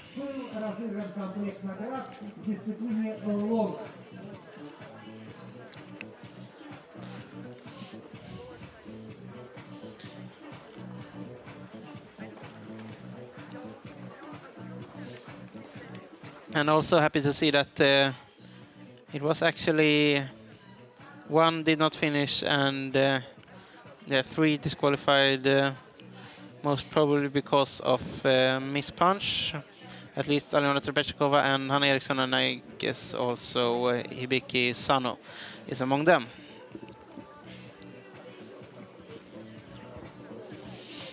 So that concludes actually the World Cup individual races in ski orienteering for 2020, 2019, 2020.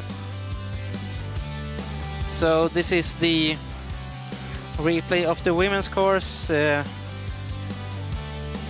where Trapezhnikova is still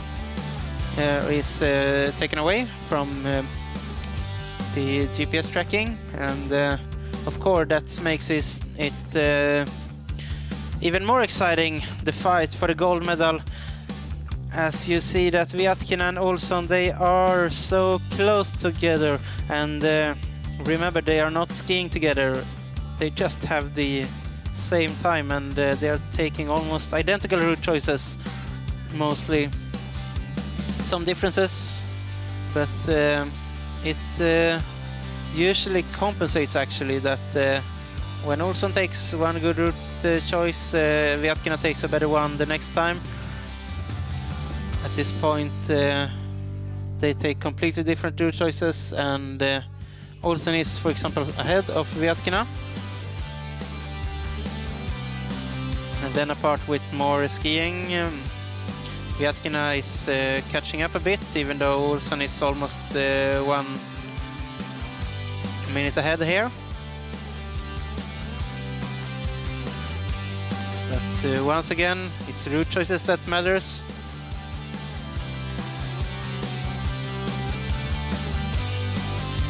As we'll soon see when Vyatkina will catch up. 1 full minute, and she's actually behind Oborina at this point. This is a part where we know that Vyatkina is very fast in cross-country skiing. Olsson is the 1 minute ahead at this point, and the closest behind is Tatyana Oborina. Then Vyatkina takes a different route choice. She catches up quite some time, half of the lead, but not everything. But here again, they are almost together. Climbing up this very steep hill, and now they are skiing in the same pace. Vyatkina maybe even slightly faster.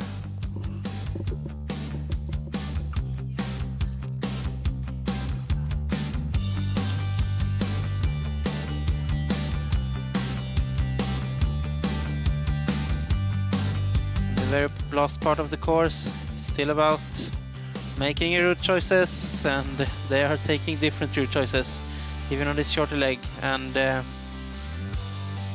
this might be where Oborina lost the gold medal then. She took a too long route choice, and it's very difficult to know as an athlete if one route choice is faster than the other one. And still in the end, it was only 12 seconds between the gold and the silver medal. And this is the World Cup as it looks. Tatyana Oborina will win ahead of Magdalena Olsson, and Marina Vyatkina will take the 3rd position. Daisy Kudre also a very strong season. And Alyona Trapechnikova, despite disqualification today, and then it's only 2 World Cup rounds. It's only she's at the 6th position. We have seen the World Cup in ski orienteering in 2020. Long distance for men and women here in Khanty-Mansiysk. There is one race left tomorrow, and that's the relay.